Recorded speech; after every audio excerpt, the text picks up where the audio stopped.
Hi, everybody. Hello. Hello. Hello. Hello. There's Mr. Van Ram, Metro Doc, Ralph from Cologne, and the mayor of APG, Mike Kuipers. Oh, and Sir Henry. Hi, Sir Henry. I don't know if we've Sir seen you Henry. before. Is this Sir Henry of Berlin? No. Oh, maybe. Is it? Maybe. I don't know. Identify yourself. Yes. Make yourself known to us. Who goes there?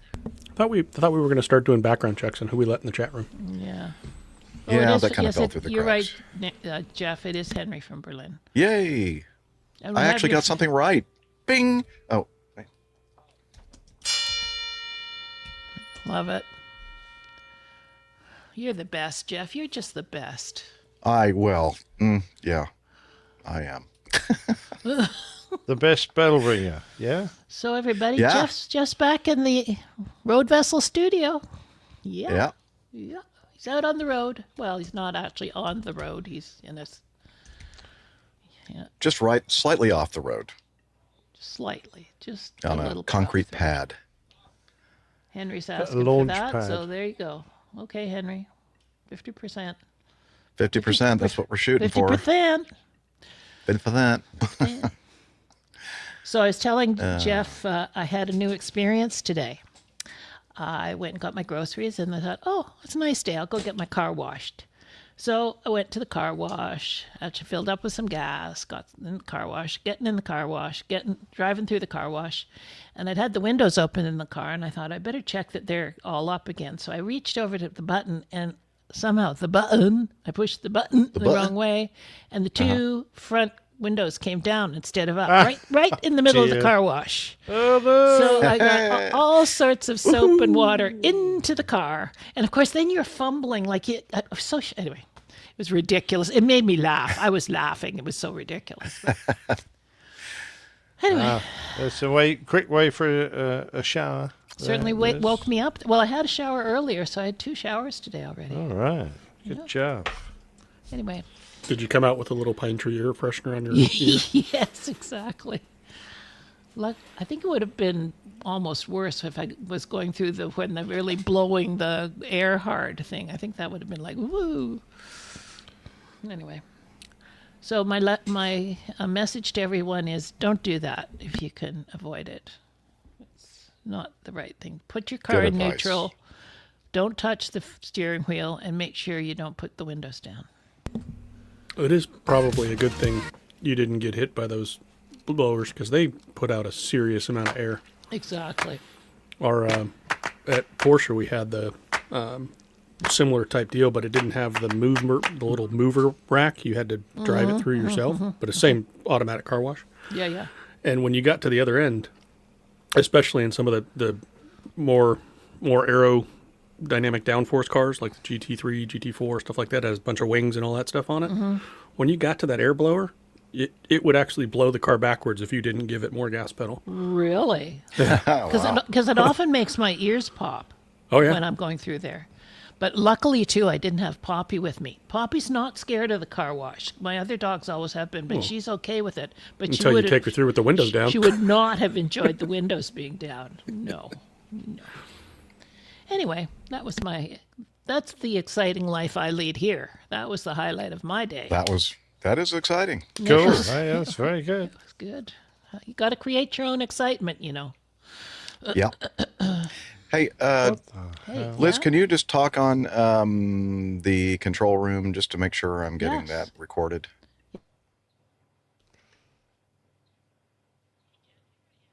Okay. Yep. Gotcha. Thank you.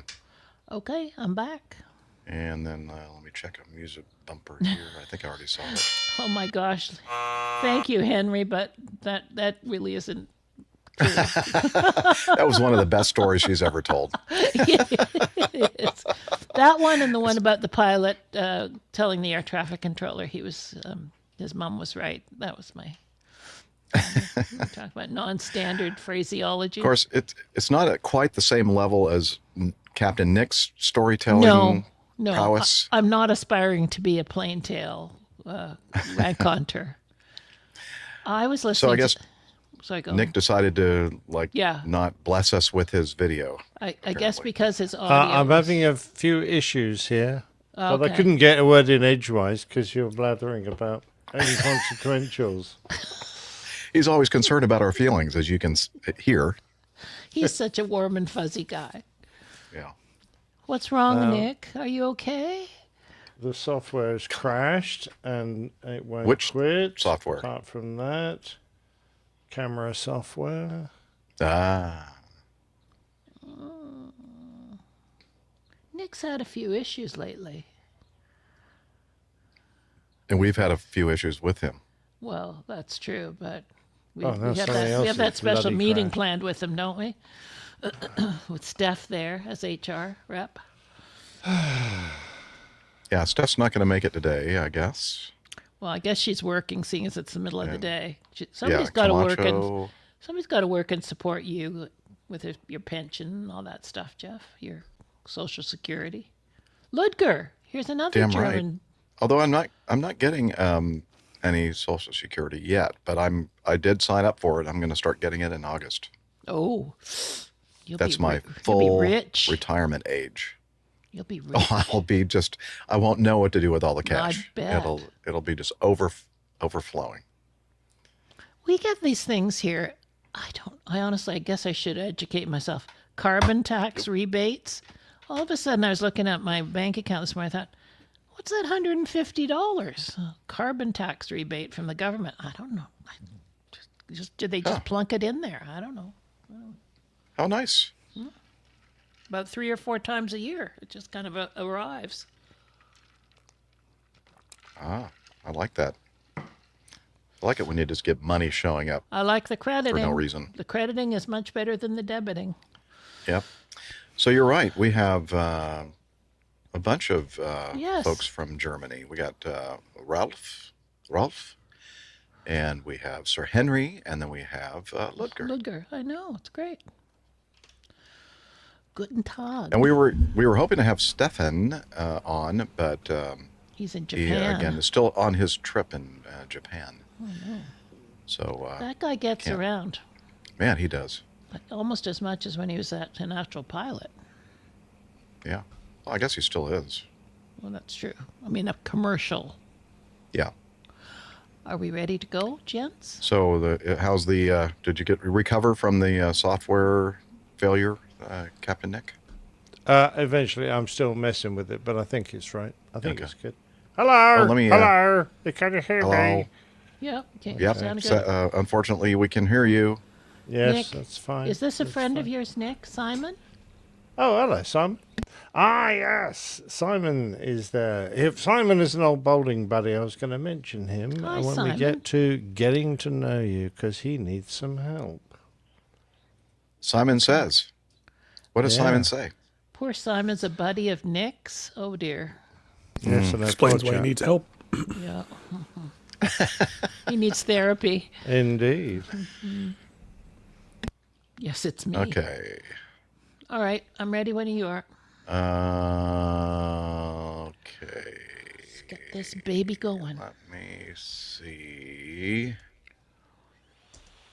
Let me move my bottle of water.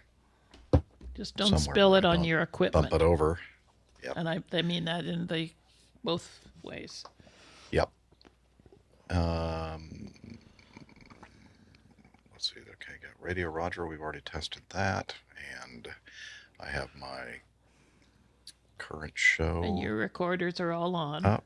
And let's see. There's a recorder on there, and let me make sure that the other one, the one that really matters, is going. It is. Good. And yeah, Oh, I hi, think- Henry. Henry's just here for a few moments. He has to go. Oh. But thanks. We Okay. do have your feedback later, so listen to the show. Yeah. Don't forget to listen. Yeah. And thanks for showing up and saying hi. Bye for now.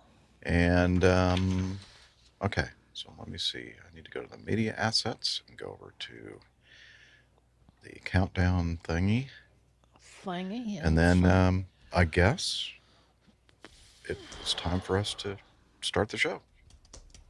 Let's do it.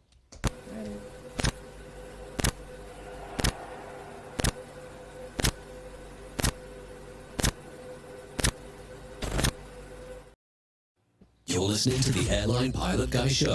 The view from our side of the cockpit door. WAPG, it's the Airline Pilot Guy. Airline Pilot Guy, episode 663. Yeah, he's up in the sky. It's the Airline Pilot Guy. Hello, you're listening to the Airline Pilot Guy Show, the view from our side of the cockpit door, with your host, Captain Jeff, broadcasting live from the APG Road Vessel Studio. Today's show is recorded on the week of May 12th, 2025. Yeah, he's up in the sky. It's the Airline Pilot Guy. Would you ride and he's flying by with the Airline Pilot Guy?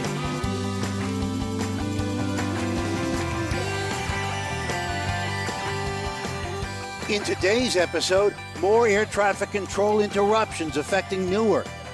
And Cathay Pacific apologizes for serving wine to a 3-year-old. Also ahead, more news and your feedback. So get all settled in. Tray tables and seat backs in the upright and locked positions. Electronic devices powered on. I'm Radio Roger, and Flight 663 is ready for pushback. Thank you, Radio Roger. He is an award-winning TV and radio reporter, currently at the #1 all-news station in the nation, 1010 Winds on 92.3 FM in New York City! Yes, welcome to the Airline Pilot Guy Show. It's an aviation podcast covering the latest in aviation news and answering your great feedback. I'm Captain Jeff, former U.S. Air Force pilot and retired Delta Airlines captain. And joining me from his studio, in Hartford, Hereford, and Hampshire. retired professional dog photographer, former RAF, RAAF fighter pilot, retired Airbus A330, A340 captain for Virgin Atlantic Airways, it's Captain Nick. Hi there, Jeff. As always, it's lovely to be back on the show. Now, we're APG 663 today. Now, Vickers had an aircraft called the Viscount. It was the world's first turboprop-powered airliner, so it was quite important. Now, they had a version of it called the 663, and it was weirdly modified with a pair of Rolls-Royce Tay turbojets. So they took away all 4 propellers and fitted a pair of turbojets, and it was a test bed for the Rolls-Royce Tay, and it was so fast that to this very day its performance figures have never been released. Wow. What a mystery. Yeah, I remember the Viscount. I do. That's It good stuff. was. I remember the Very Viscount, but not the... very noisy version. aeroplane. No, they only built one of them, and it caught fire eventually and burnt to the ground. So there you go. Always because it's going so fast. It always has to have a bad ending, a sad ending. Exactly. It was. All right. It reached Just glossing Mach 5 over at that. least. Caught fire. Yeah, wow. So fast that it caught on fire. Okay. Like All right. re-entry. And also joining us from the north woods of the Atlanta forests, race car driver, high performance, high altitude, tail dragging, complex endorsed commercial multi-engine instrument rated pilot with an affinity, self-taught haute cuisine, and anything with enough horsepower to kill him. It's AJ Schramm, or he likes to refer to himself as Alpha Juliet. Hey, Jeff. Glad to be back. It's been a while since I've seen you guys. I think it's been almost a month. So glad to be I here. know. Missed you. All right. Can't wait to catch up and see what you've been up to. And also, last, of course, but not least, from her studio in Toronto, Canada, retired financier and aviation enthusiast, spreadsheet master, and our producer. It's Liz Piper. Hi, everybody. Now, I have a little story to tell because all the roads out near our main airport here are named after airliners, and one of the main ones is Viscount Drive. Oh, Yeah. how about that? There you go. So what if you lived that's on amazing. 663 Viscount Drive? That Well, would have been... you'd have to have really good fire insurance, I think. Is there a speed limit on that road? No speed limit. I don't know. Should be. Secret. There's a Yes, it's secret secret. speed limit. Exactly. Speed limit? Question mark. Have a good show, everybody. Thanks, Cheers, Liz. Liz. Bye. All right, and let's do some aviation news.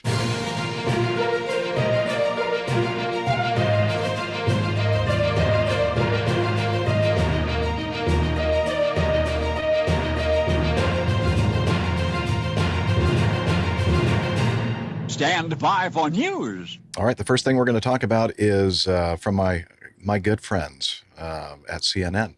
Operations have returned to normal after another air traffic control equipment outage caused the FAA to implement a ground stop for Newark Liberty International Airport. There was a telecommunications issue at the Philadelphia TRACON Area C, which guides aircraft in and out of Newark Liberty International Airspace, the FAA said in the statement. The FAA briefly slowed aircraft in and out of the airport while we endured redundancies. We ensured that redundancies were working as designed. So when they slow, did they okay, can you back it off like a few miles per hour there? Or do they mean that they probably just kind of like canceled some flights and delayed some flights? Yeah, I don't know. Anyway, doesn't matter. The ground stop, which means flights heading to Newark could not take off, lasted about 45 minutes. Separately, on Sunday, the FAA issued a ground stop for some flights bound for Hartsfield-Jackson Atlanta International Airport due to a runway equipment issue, separate from the issue impacting Newark. More than 40% of flights were delayed at ATL on Sunday, according to the website FlightAware. Of course, we know, we talked about on the last show, this comes after a 90-second long radar and radio outage early Friday morning at the same Philadelphia-based TRACON facility handling flights, blah, blah, blah. Okay, so, no, I'm sorry, that wasn't referring to that. On April 28th, there was another instance that we covered on the last show regarding that. And, yeah, so things are falling apart. Not good. Not good at all.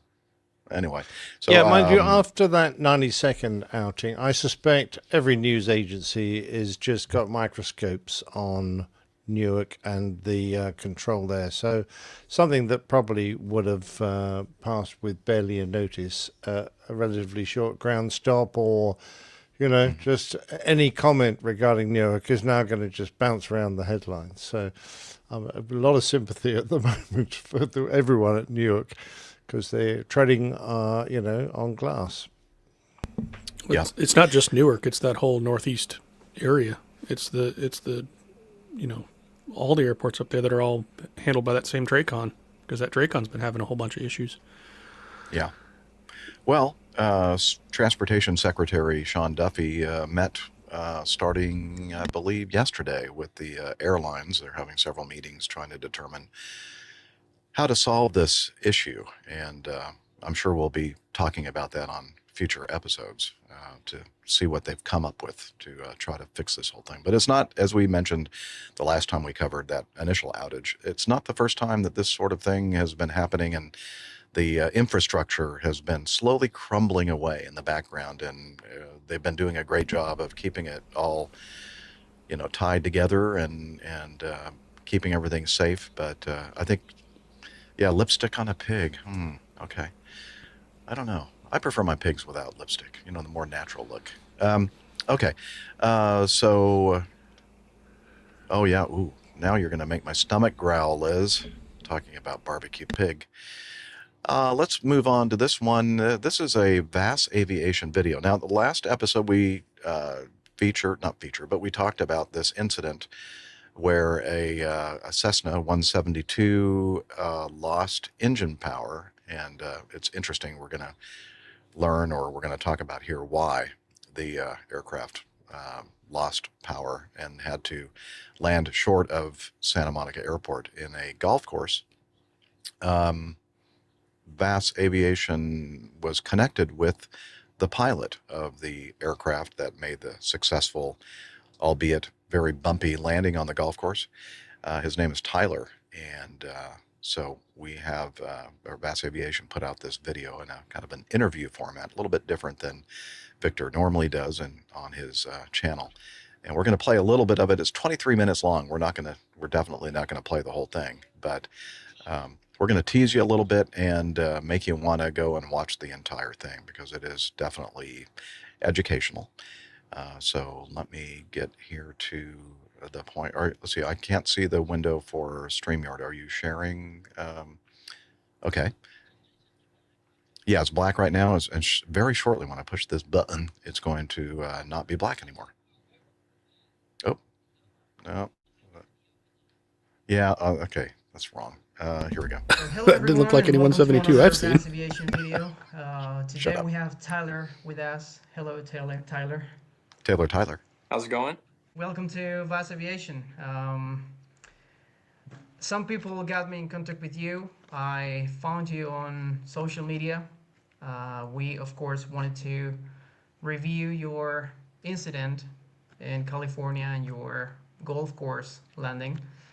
So, of course, people were wondering about the things you felt when the engine quit, and how you reacted and everything. So, first of all, tell us something about you.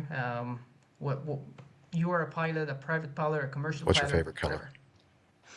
Yeah, so my name's Tyler Evans. I'm 21 years old from California, and I grew up flying with my grandfather, and I actually just received my private pilot's license in North Carolina last year in September. So still a fresh private pilot, but I've been flying a bunch lately. I have just over 200 hours, and yeah, I love aviation. I work at a FBO right now, so around airplanes all day, and I'm working on my instrument rating.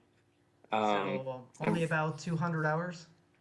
Yeah, just over 200 hours. That's So that's awesome. So, have any of your instructors when you were in the academy contacted you about after this incident? yes, so my instructor, his name is Ray from North Carolina. Best instructor ever. Absolutely. Can't I explain agree. that enough. Best instructor ever. He called me right away, and one thing we practiced all the time was simulated engine outs. And we would do them over and over again. Sometimes I wouldn't pick the best places to land, even when we had an obvious place right in front of us. Yeah. So we worked on that a lot. I think that definitely helped out. So if you're a student pilot, practice your simulated engine failures, because you never think it's going to happen to you until it does. Absolutely. So, congratulations to him as well. Absolutely. Absolutely, yes. So, we will review your video, your audio. You were 2 people on board, correct? Just one person on board. It was only you. The Okay. news keeps reporting 3 people. I think the third person was God or some angels in the back seat. But So I we- only had one passenger on board. Okay. So it was 2. It was you and another one. Yes. Okay, got it. So it's 2 people on board. The passenger was not a pilot. It was just. He's a student pilot and also an aircraft mechanic. Okay. So you both are in the field at least. So Yeah. he's a student pilot as well. So in case you had some kind of incapacitation or something, he could at least play with the aircraft a little bit. Absolutely. Okay, got it. So, well, first of all, who did the landing? Who was actually flying the aircraft? I guess you, I was flying the airplane. of course.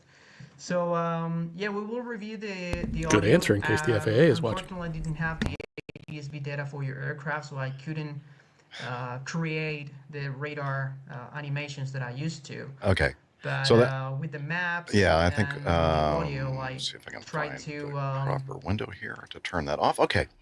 So a little bit of a teaser there.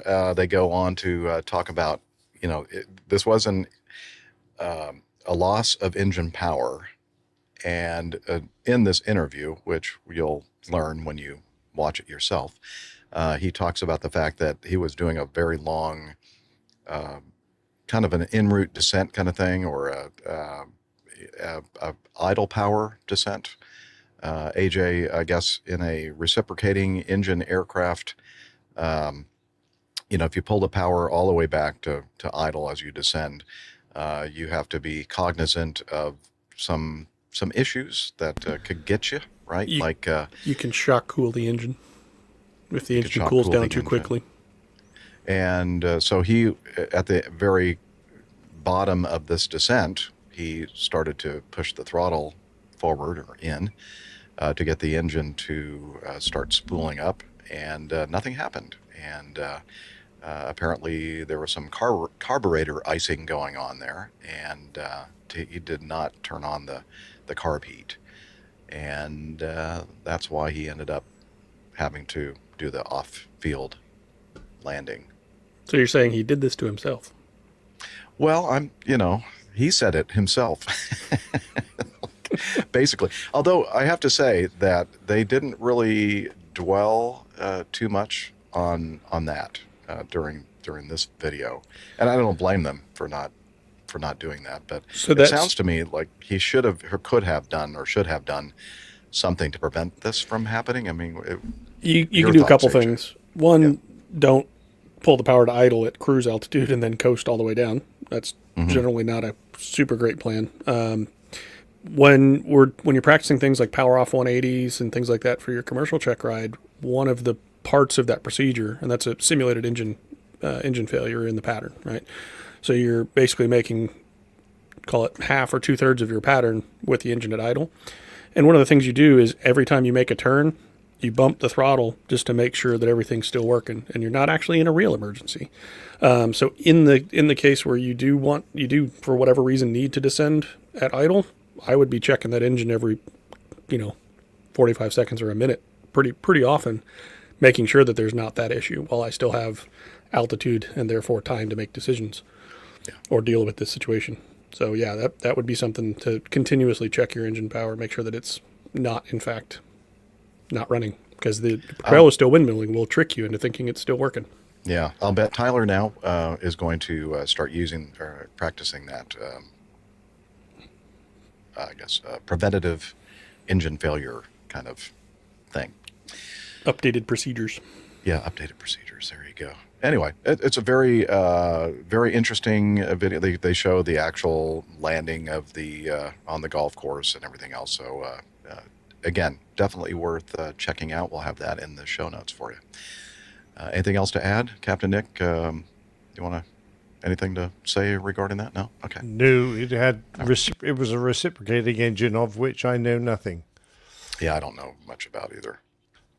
Yeah, the golfer's perspective, do you have any... yeah, that looks a tough course. It was a bit lumpy-bumpy, didn't it? And yes. Yeah. When but you made I'm the glad comment, he landed on the fairway and not one of the greens. Yeah, when you made the comment that it was a bumpy landing on a golf course, I thought golf courses were supposed to be nice and smooth grass and all that. Well, yeah, exactly. He ended up in a trap, didn't he? End up in a bunker?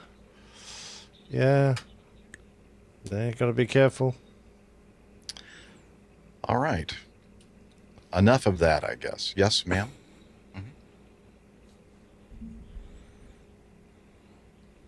I do, yes. Yeah, he asked me actually before we started the show, I think. Yeah, it's been there for a while. Yeah. We good. Got everything running. All right. Let's move on to this next item. And this is from the National Transportation Safety Board, their issuance of an aircraft or aviation investigation preliminary report of the helicopter that broke apart before crashing into the Hudson River. And we've talked about this a few times since the incident occurred, and now we have a little bit more detailed information about the flight that day that killed a family of 5 and the pilot. So I think, 6 altogether, correct? Do I have that number right? Okay. And just running through it, pretty much everything that they're talking about in the initial narrative here on the preliminary, they kind of go over what we've already covered regarding this. So just a quick recap, a sightseeing flight, helicopter, what is this, a Bell 206, I believe, 206L-4, November 216 Mike Hotel was the tail number. And this family from Spain was taking in the sights of the Hudson River, proceeding south along the Hudson River, and then all of a sudden things started going bad. Several witnesses described hearing several loud bangs emanating from the helicopter before it broke up and descended into the river. Surveillance video with audio captured the helicopter traveling south before it suddenly separated into 3 major sections. The fuselage, including the engine, the main rotor system, including both main rotor blades, transmission, and the roof beam structure, and the tail boom including the tail rotor. Now, Liz, if you'll show the picture. Okay. There. Yeah, well, the one where they're showing the it airborne and yeah. Okay. This is one of the pictures in the preliminary report, enhanced surveillance video with sequential images depicting the helicopter's flight and breakup. And they kind of really zoom in. Of course, very fuzzy. It's not super high resolution, but it's enough to show that the first thing, the beginning of the failure, the fuselage yaws severely with simultaneous tail boom failure. So it's almost like it just snaps to the right, I believe. The fuselage containing the engine and main rotor blade assembly fully separate from the tail boom. And then the main rotor blades with the attached transmission and roof structure fully separate from the fuselage. And I don't know, anything else in here, guys, that you may have gleaned?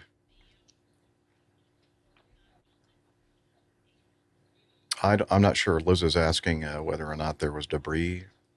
Oh, it may have been. I didn't see that bit of I don't think that has a lot of bearing on the matter if they found debris on top of a building. After all, those buildings left and right of the river. So, yeah.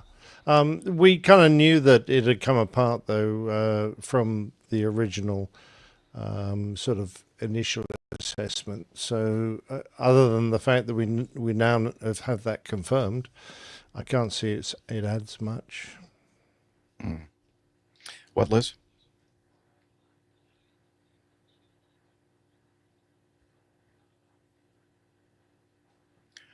The route? No, I would just say basically they're just going along the Hudson heading south. All right. So that's the update on that. The investigation continues, and I'm sure we'll learn much more detailed information as it progresses.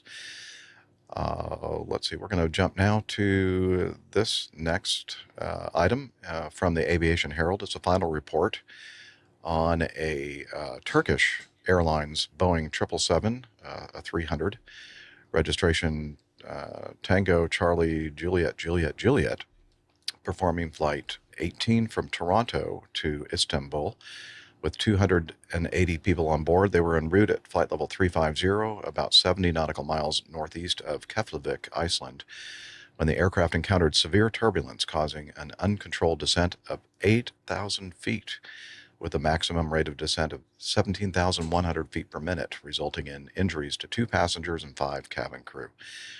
After checks and consultations with dispatch, the crew decided to continue to Istanbul, where the aircraft landed without further incident. On May 9, just a few days ago, I guess, about a week ago, the RNSA released their final report, concluding the probable cause. That's quick. Wow. It just happened. Yeah. Or when did the actual thing happen? Oh, that's February of 2023. Never mind. I'll take that out. Yeah.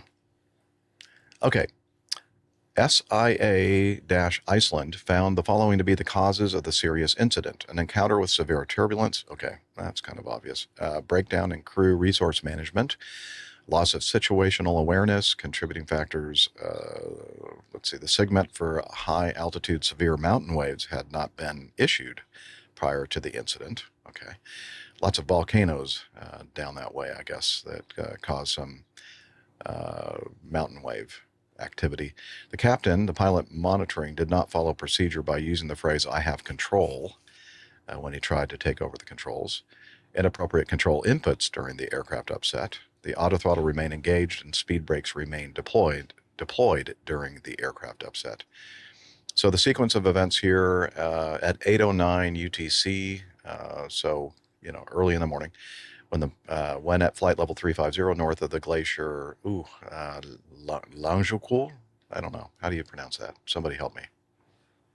Langjökull. That's perfect. Nailed it. That obviously Icelandic is your second language, apparently. Yeah, okay. Absolutely. My great grandfather was Icelandic. Okay. So very good. Thank you. It just comes naturally. Wouldn't Hey, that folks, make this him is a the reason Viking? why we have Captain Nick here. This is the reason right here. Yeah. I'm sorry, AJ, what were you saying? I talked over you. No, I was just asking Nick if that would make his great grandfather a Viking. Indeed, he was. Yes, absolutely. Awesome. Yeah, Yeah. It fits. I have It fits. Viking blood in me, no doubt about it. Okay, there were 3 pilots on the flight crew, 2 captains, and a first officer. Well, that's trouble right there. Yeah, 2 captains. 2 captains. That's a dreadful situation. Wow. Yeah. Oh, that's true. Just like this podcast, we got 2 captains here. Watch out. Warning. Let's see, because the length of the flight required a relief pilot, augmented flight crew. One of the captains, who was also the commander of the flight, was resting and not on the flight deck when the aircraft encountered the turbulence. Very sensible place. He was, Yeah, exactly. He had nothing to do with it. Nothing to do with me. I was having my rest. Can you imagine him in the rest facility going, what the? Yeah, why am I bouncing off the ceiling? What's happening? I leave for just a few minutes and everything goes to heck. Yeah. Okay, the captain occupying the left seat was the pilot monitoring. The first officer was a pilot flying. According to the flight crew, they were flying along their planned route in Reykjavik CTA-3 when the airplane encountered severe turbulence. The flight crew had expected light turbulence in this area and had therefore turned the seatbelt sign on about 10 minutes before encountering the severe turbulence. Oh, how handy was that? Yeah, now it's probably likely if they were only expecting light turbulence that they didn't seat the cabin crew. Maybe they because 5 of the cabin crew were injured. So I'm guessing here, or assuming that it was like, that could be. Yeah. The turbulence encounter resulted in an aircraft upset condition. I'm upset. With an extremely low pitch angle and high rate of descent. The flight crew struggled to control the lateral and vertical path simultaneously, and the aircraft lost close to 8,000 feet of altitude in approximately 1 minute, with the highest rate of descent of 17,100 feet per minute. The airspeed increased beyond the airspeed limits. Ouch. This occurred, that's not good. Regardless of the flight crew's effort to keep the airspeed within its limit.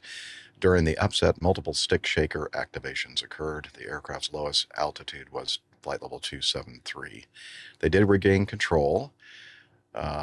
They were still in light turbulence. They declared a pan. And let's see, after the flight crew talked to the cabin chief to inquire about any damage and injuries in the cabin, they determined that no one was seriously injured, although a few passengers and cabin crew members had incurred minor injuries and were under the supervision of a medical doctor traveling as a passenger on the flight. And then they discussed the possibility of diverting to Glasgow or Copenhagen, but they decided to continue to Istanbul. Okay, so yeah. The Canadians. Oh yeah, that's probably why they went. Oh yeah, they're just Canadians. Oh, okay. Press on. Yeah, we don't want to inconvenience anybody because of Canadians. Now, I don't know. But the thing that Captain Nick expressed a little bit of concern about was this airspeed increasing beyond the airspeed limit. And why is that an important thing, Captain Nick? Well, because things start coming off and things start bending. And, eventually the aircraft will suffer a major problem. So if you've exceeded the airspeed limit, and if it's only by a very small margin, you might go, okay, I don't think we need to worry too much about this. Let's go to Istanbul.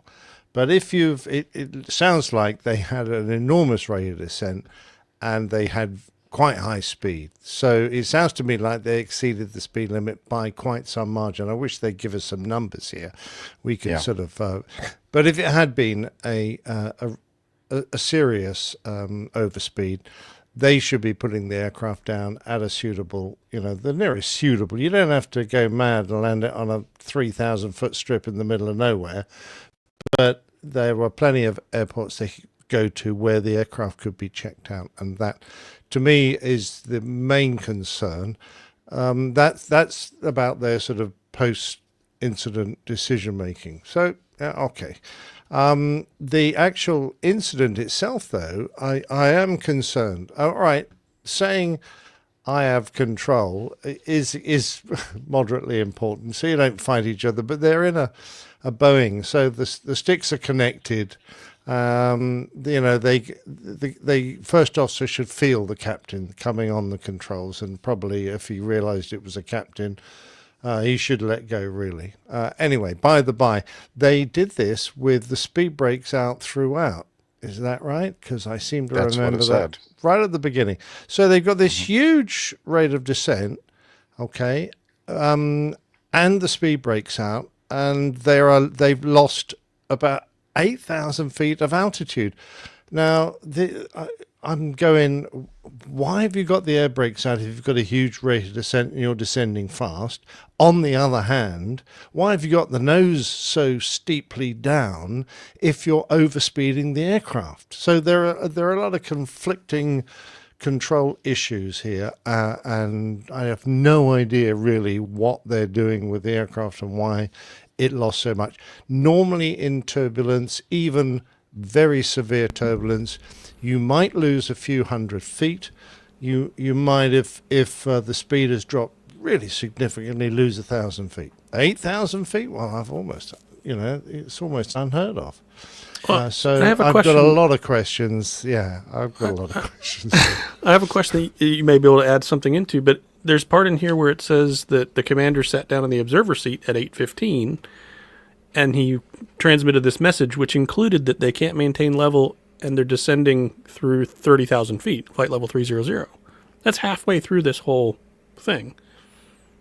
So it's making it sound like this whole massive drop was one big thing, but it sounds like it calmed down enough for the guy to get back up into the cockpit and then talk on the radio.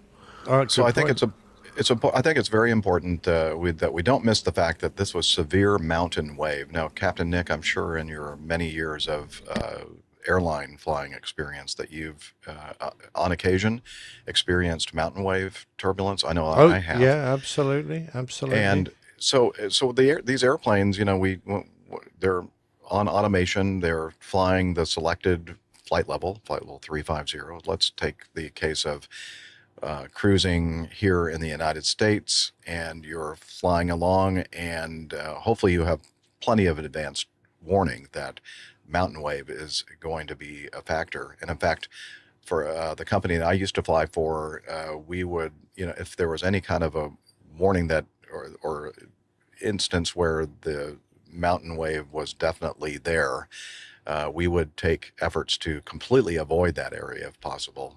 Now, sometimes you can descend or climb above it, but usually descend to get below the wave. And so what mountain wave turbulence is the flow of air, usually a very high velocity flow of air going over the top of mountain ranges, ends up accelerating very quickly and also becoming a very turbulent airflow. And so the thing that you notice when you're flying the airplane at first, when you suspect, because mountain wave is like completely, in my opinion, completely different than any other kind of turbulence I've encountered.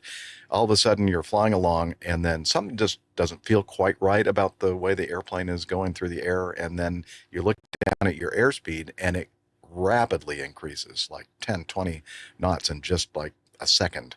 And so the airplane's going to react to that by pulling the power back probably close to idle to try to keep the airspeed from going, because when you get that kind of an airspeed increase up at the high altitudes like that, it's you don't have that much margin, right, Captain Nick? I mean, only a few knots either side. They were at 350. They probably got a 30 knot between the minimum and maximum speed. That's not a lot to play with. No. Right. And if you get that instantaneously in a severe mountain wave situation, the airplane is just really trying to, with the automation, trying to figure out how to keep the airspeed under control.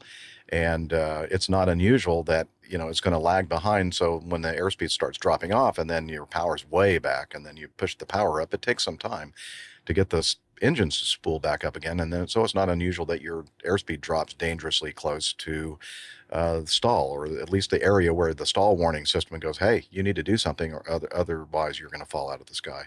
So it's a very nerve-wracking kind of a situation. And also associated with all that, the extreme increase and decrease in airspeed, you're also experiencing a lot of shaking and turbulence, and it's not a good situation to be in. That's why we take so many efforts to completely avoid it if we can. But so it sounds to me like maybe the recovery was mishandled and they got themselves into almost an unusual attitude recovery kind of a situation.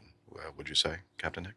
Yeah, it sounds quite likely because they talk about an extreme nose low attitude, and yeah. So I don't know what was going on the flight deck, but they sort of allude to the issues, but in the main causes, which include loss of situational awareness, and that could cover a multitude of sins, but it may be that they became a bit disorientated and didn't know which way was up.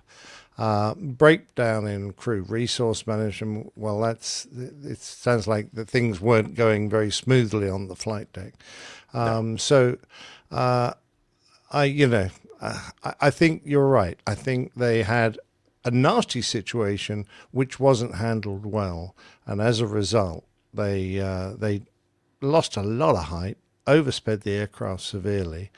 And they're lucky to get away with relatively few injuries, because we know that severe turbulence can cause quite dreadful injuries, if not death, in the cabin. So good job from that point of view. And I'm very glad that they had the seatbelt signs on, because that undoubtedly saved a lot of hassle from that could have been a much worse situation for sure. Yeah, you're right.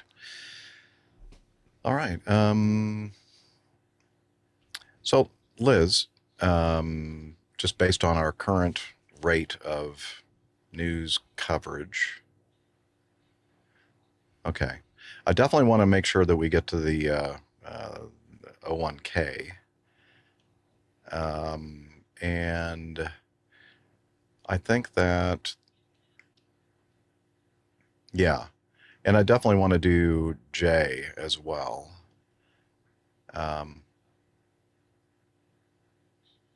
Okay. All right. Yeah. HJK. Let's do that, and then we can move on to getting to know us. All right. So let's continue with this from the NTSB, another report, this one a final report and we did talk about this incident shortly after it occurred. This occurred in Alaska. And let's see, is there a nice little synopsis of this? Let's see. I don't see one, actually. It involved a Douglas C-54D. It's in a cargo configuration, right? It was a cargo airline located in Fairbanks, Alaska. What was the name of the company? I'm struggling to find that here in the quick perusal of this report. Alaska Air Fuel Corporation. Alaska Air Fuel Corporation. Thank you, AJ. Okay. So the purpose of the flight was to transport fuel and propane tanks in the airplane, which was powered by 4 radial engines. About 3 minutes after takeoff, the pilots reported to air traffic control that there was a fire on board and began a left turn back to the airport.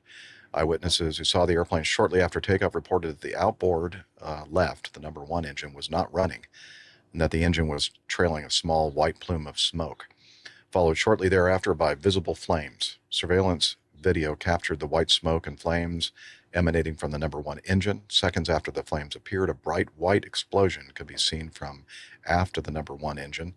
The airplane then entered an uncontrolled descending left turn into terrain. Review of the airplane's maintenance records revealed that the number 1 engine was replaced with an overhauled engine 1 week before the accident.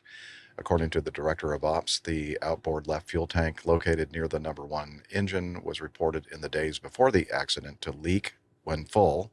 That's not good. The fuel leaked into a space behind the number 1 engine and dripped out of the wing behind the engine. Although a repair had been made, this repair did not fix the leak.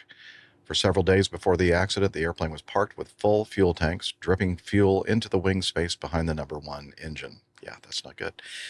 Examination of the number 1 engine and portions of the recovered airframe revealed an AN-8 hose resting in the exhaust heat shield area. I don't know what that is. What's an AN-8 hose? Just the size. So Okay. -8 is a diameter. Oh, okay. The hose had burned from the fitting and the threads were in good condition with no apparent mechanical damage. A portion of the firewall, which was separated from the engine mount, and remaining portion of the airframe had a 90-degree elbow 8 sized AN bulkhead fitting installed. One end of the fitting had a B-nut and a metal hard line installed. The opposing end did not have a B-nut or hose attached. The threads of the fittings were intact and undamaged. Fitting was part of the propeller feathering system. Oil residue was observed throughout the entire external area of the exhaust system. The outer structure exhibited a light residue of oil on the external side. Based on the witness statements of the number 1 engine not running and trailing smoke, it's likely that the number 1 engine lost power shortly after takeoff. However, due to the extensive thermal and impact damage to the engine, the reason for the loss of power could not be determined based on the available information. It's likely that when the feathering pump system was activated, the incorrectly installed B-nut near the engine firewall would have produced a spray of high-pressure oil around the hot exhaust system. Yeah, that's not good. This would be consistent with the initial white smoke and fire seen in the video and the oil residue found in the area of the exhaust system. The fuel that had leaked from the outboard left fuel tank into a compartment behind the number 1 engine subsequently ignited, resulting in an explosion that separated the airplane's aileron bell housing and resulted in the pilot's inability to control the airplane and subsequent impact with the terrain. Yeah, I was thinking at first, so you lose an engine, you still have 3, but if you don't have ailerons to control your banking, your host. Details. Yeah. So, that's sad. But what's interesting is that they're carrying 3,000 plus gallons of avgas and 100 gallons of propane, which had nothing to do with the problem. I know. It could have. I guess if the fire continued and they kept flying, I mean, that could have been just a huge explosion. Yeah, I guess it's kind of ironic, huh? Yeah. Okay, well, that's what they determined on that. Very sad, isn't it? Because these old aircraft need looking after, and you need people of experience who've worked on this kind of gear, and there aren't very many of those around. No. And all of them are in Alaska. Yeah. Oh, sorry. Yeah. Okay. That's for sure. Well, and just one question or thought that, because those airplanes have fire handles, I believe they have a fire system for each engine. And I believe, don't quote me, but I believe that it does the same type of thing as it does in a jet airliner. When you pull that fire handle, it shuts down the engine. That is part of its process, right? So I'm wondering, because it says in here that the witness says that they saw the engine stop, so they're assuming that it lost power shortly after takeoff. Or I'm wondering if they saw fire or a fire alert and said, "Oh," and they shut the engine down. Not that it really makes a difference in the end, but that just struck me. Yeah, good point. Yeah, they were unlucky having those 2 issues: a fuel leak and then a fitting, an oil fitting that additionally sprayed more flammable liquid into the burning engine or around the burning engine. So, and I haven't worked out whether the feathering system worked properly or not, because that's one of the maintenance errors here. So and that's critical, right? Yeah, exactly. Yeah, if you can't get that thing feathered, it's like a big parachute out there. Yeah, right? big barn door you've got sticking out the end of your wing. Yes. Yeah. Very sad. All right, let's see. Another aviation investigation preliminary report issued by the NTSB involves an incident down in South Florida. This was sent in to us from, yeah, we did cover this crash on the other show. But I'm just trying to, I don't see who was it that sent this in to us? Darn. Oh well. We'll Okay, Liz is going to investigate. I thought we had that the person's name in this, but now it's disappeared. But this person wrote to us and said, Jeff and APG crew, not sure if you've seen this preliminary report yet. It just came into our newsroom. Oh, this is somebody that works in a newsroom down in South Florida. I thought I would pass it along since you covered it in last week's episode, and that was a few episodes ago, I believe. We are the local NBC affiliate in the West Palm Beach market. Boca Raton is in our coverage area. For the record, I grew up in Boca, and it's pronounced Boca Raton with the N sounding like raton, not ton or tan. You said it correctly the second time after hearing a news report from a state/market way outside of where it happened. Steve Billing. Okay, Steve Billing. Thank you, Steve. Keep up the great work. So obviously he works at this NBC affiliate in the West Palm Beach market. And yeah, I don't know. I wrote back to Steve and I said, hey, you're right. As soon as I heard the news report of them pronouncing it Raton, I thought, I think you just mispronounced the name of that town. So I corrected myself, but and I hoped, Steve, that nobody would notice, but I guess you did. Anyway, so this accident, just to refresh your memory, occurred on April 11th, 2025 at 10:23 Eastern Daylight Time, so, mid-morning. It's a Cessna 310R. November 8930 November, was destroyed when it was involved in an accident near Boca Raton. The two pilots and the passenger were fatally injured. One person on the ground sustained minor injuries. The airplane was operated as a Part 91 personal flight. The accident flight was the first flight after the airplane's annual inspection. The airplane departed from Boca Raton, Bravo Charlie Tango, and was destined for Tallahassee International, TLH. A portion of the airplane's taxi and departure were captured by airport surveillance video. The video of the taxi revealed that the airplane made several left and right turns as it transitioned to the runway area and runway. The video of the airplane's takeoff revealed that the airplane maintained the center line of the runway during the takeoff roll. Shortly after rotation, the airplane yawed to the left and continued in a left turn until the airplane went out of view. The aircraft then momentarily re-entered the camera frame as it continued in a left yaw and left turn. Several witnesses captured videos of the airplane while in flight. The videos depicted the airplane in a left yaw at a low altitude. Audio from the videos were consistent with both engines operating. Preliminary ADS-B data revealed that that immediately after takeoff, the airplane drifted to the left, followed by a left 180, followed by a left 360. The airplane continued making several left 360-degree turns. The last data point was on the airplane's 9th turn at 10:22, and it was 273 feet south of the initial impact point. According to preliminary air traffic control recordings, one of the pilots reported that they were having a problem with the airplane's rudder and that they could only make left turns.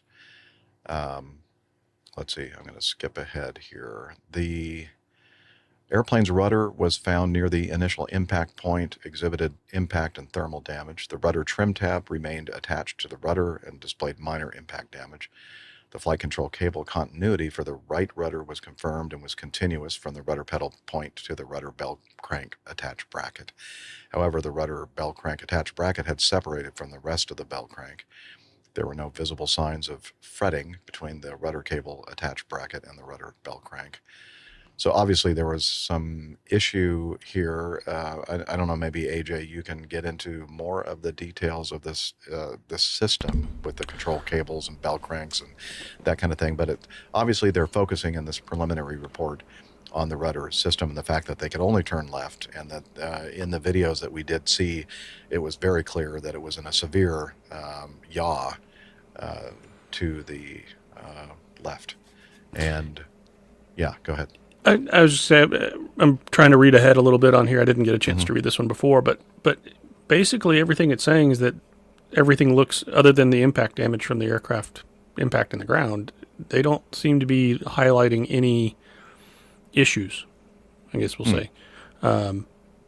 Everything was connected where it was supposed to be. There's no signs of fraying or issues with the cables. The cables that are broken are consistent with the tension overload separation, but both cables were attached to their correct installation locations. It sounds on first blush that all the things were attached to where they're supposed to be, and there wasn't, like, I was kind of expecting to see something about a rudder gust lock being left in, or some sort of a control lock being left in, and I haven't seen anything about that.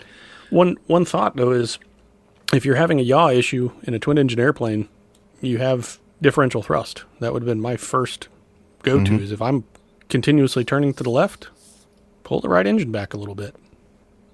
I think they were actually doing that. Okay. Okay. Because that's exactly what my thought was. Because you've got two ways of yawing the airplane. One is using the rudder, the other using the engines. Now, of course, they were relatively close to the ground. They may not have great airspeed. It may have been, unwise for them to try and throttle back until they gained enough airspeed to keep themselves happy. But I really do feel for everyone on board, because it must have been pretty bloody terrifying to be in control enough to fly all those orbits, but completely unable to solve the situation they were in. I feel dreadfully sorry for everyone. I will say that as he does quite often, Juan Brown puts out some very informative accident reports in his Blancalirio channel, and hopefully I'll remember to include a link to the video that he did on this. And because Juan also used to have a Cessna 310, an older model, so he is familiar with this particular airplane and the issue that you're kind of thinking about, AJ, regarding gust locks.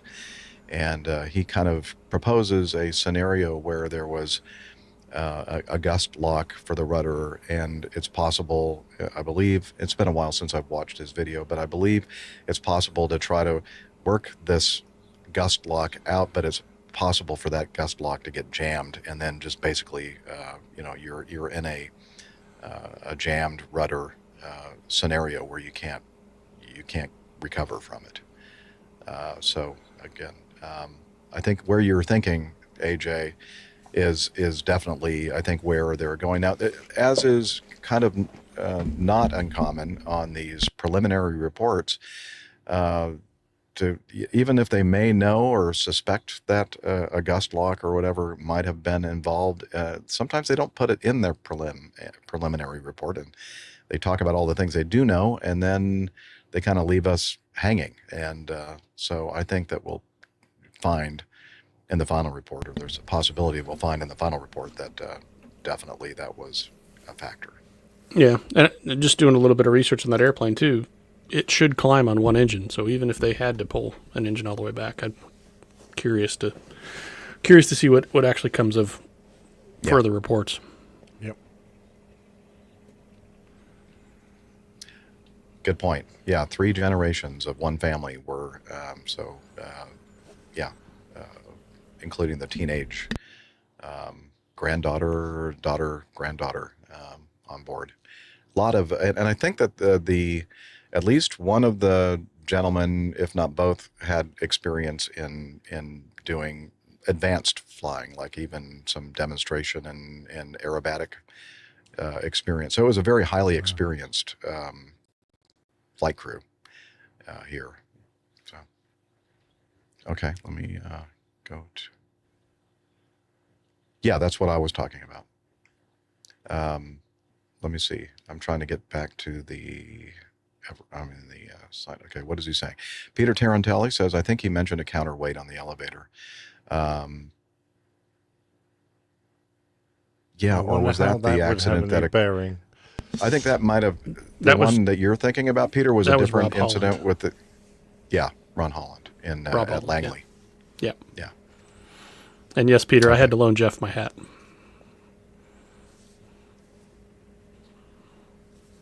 Yeah. Well, somebody has to be the designated hat wearer. So it was my turn today. And the fact that I just didn't have enough time to take a shower and make my hair look all nice. Because I'm at the beach and I'm on vacation. Yeah, I could have gone through the car wash and had a completely different hairstyle. Okay, let's see. Okay, now I gotta find Evernote again. All right, here we go. Kay. This from, yay, paddle your own canoe. Yeah. Wait. Okay. Wouldn't be a Cathay complete show Pacific. without it. It would not be. Cathay Pacific issues groveling apology. I don't know if it was a groveling apology. After a flight attendant served 3-year-old child a glass of wine. They were forced to issue an apology to the parents of a 3-year-old child who was accidentally served a glass of white wine during a flight from Hong Kong to London Heathrow. The apology came after the parents went public over what at first sight seems pretty trivial, but they claim it could result in long-term health problems, including delayed neurological, developmental, and physiological issues. Sounds to me like they've been talking to a lawyer to make sure they get all the right words in there. Yeah.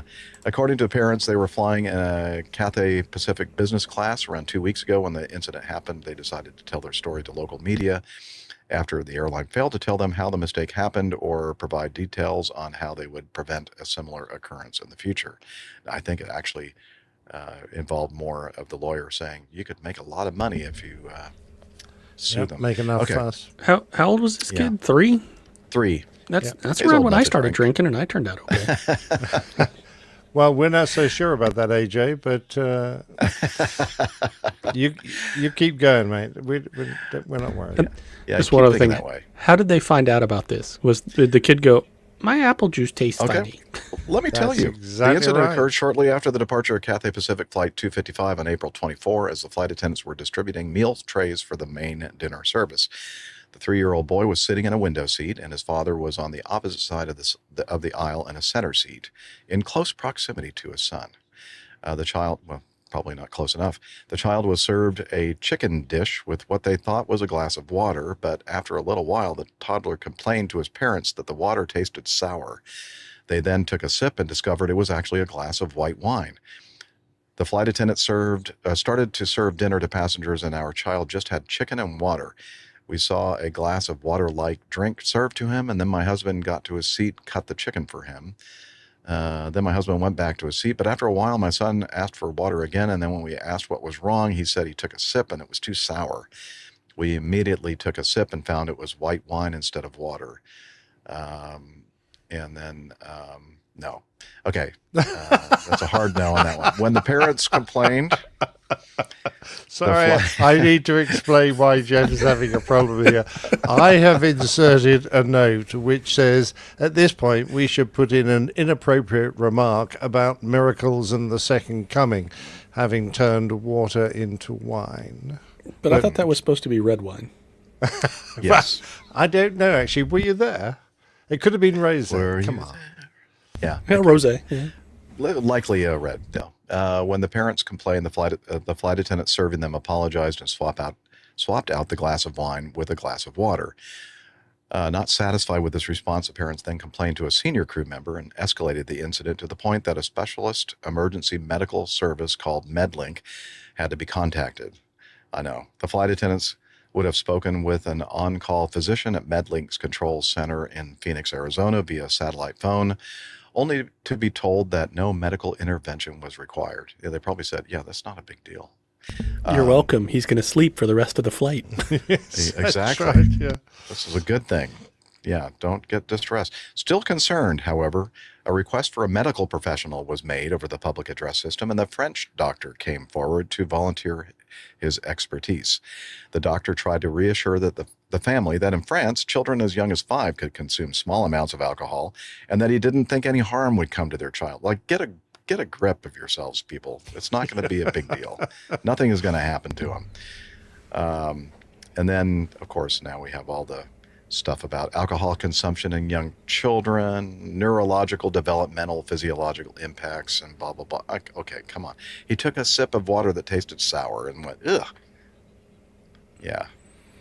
That's just ridiculous, actually. I love this. I love this quote.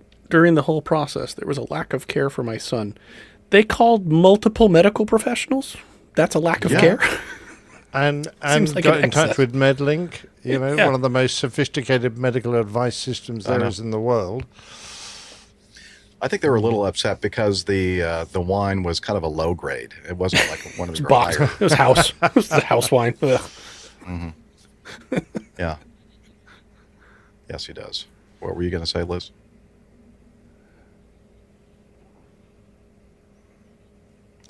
They usually have a contract that allows them to do it as often as they want. But yeah.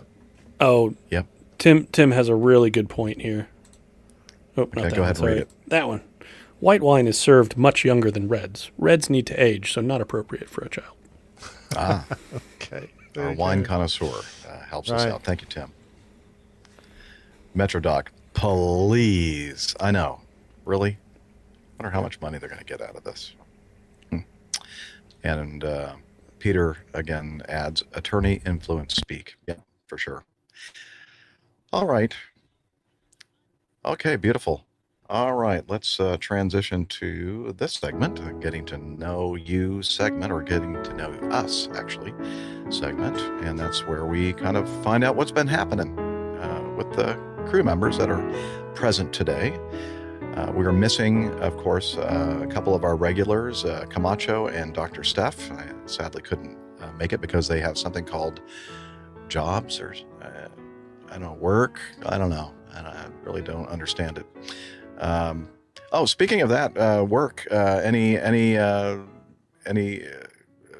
updates or positive things going for your work situation, AJ? No. I set a new land speed record for a rejection letter. Oh, wow. Yeah.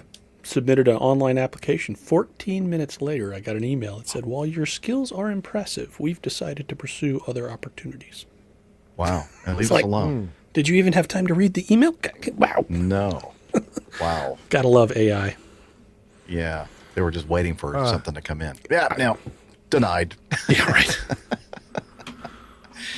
Anyway, well, since we're talking to AJ, why don't you tell? It's been a while. It's been about a month or so, I think, since you've been on. I think you were down in Fun and Sun last time. I came back from Fun and Sun and Fun, okay. and because we talked about my multi-engine check ride, the last show, so that was middle of April. So yeah, it's been just shy of a month.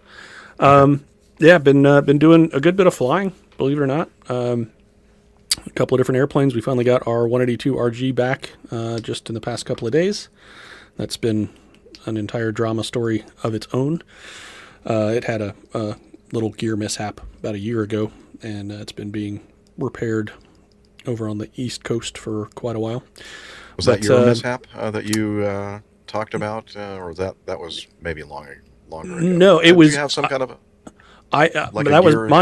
mine was during my check ride, my multi-engine check ride. No, but before that, I think you sent in some feedback, audio feedback, a long time ago, years ago. Oh, maybe. Yeah. That was the same airplane, different issue.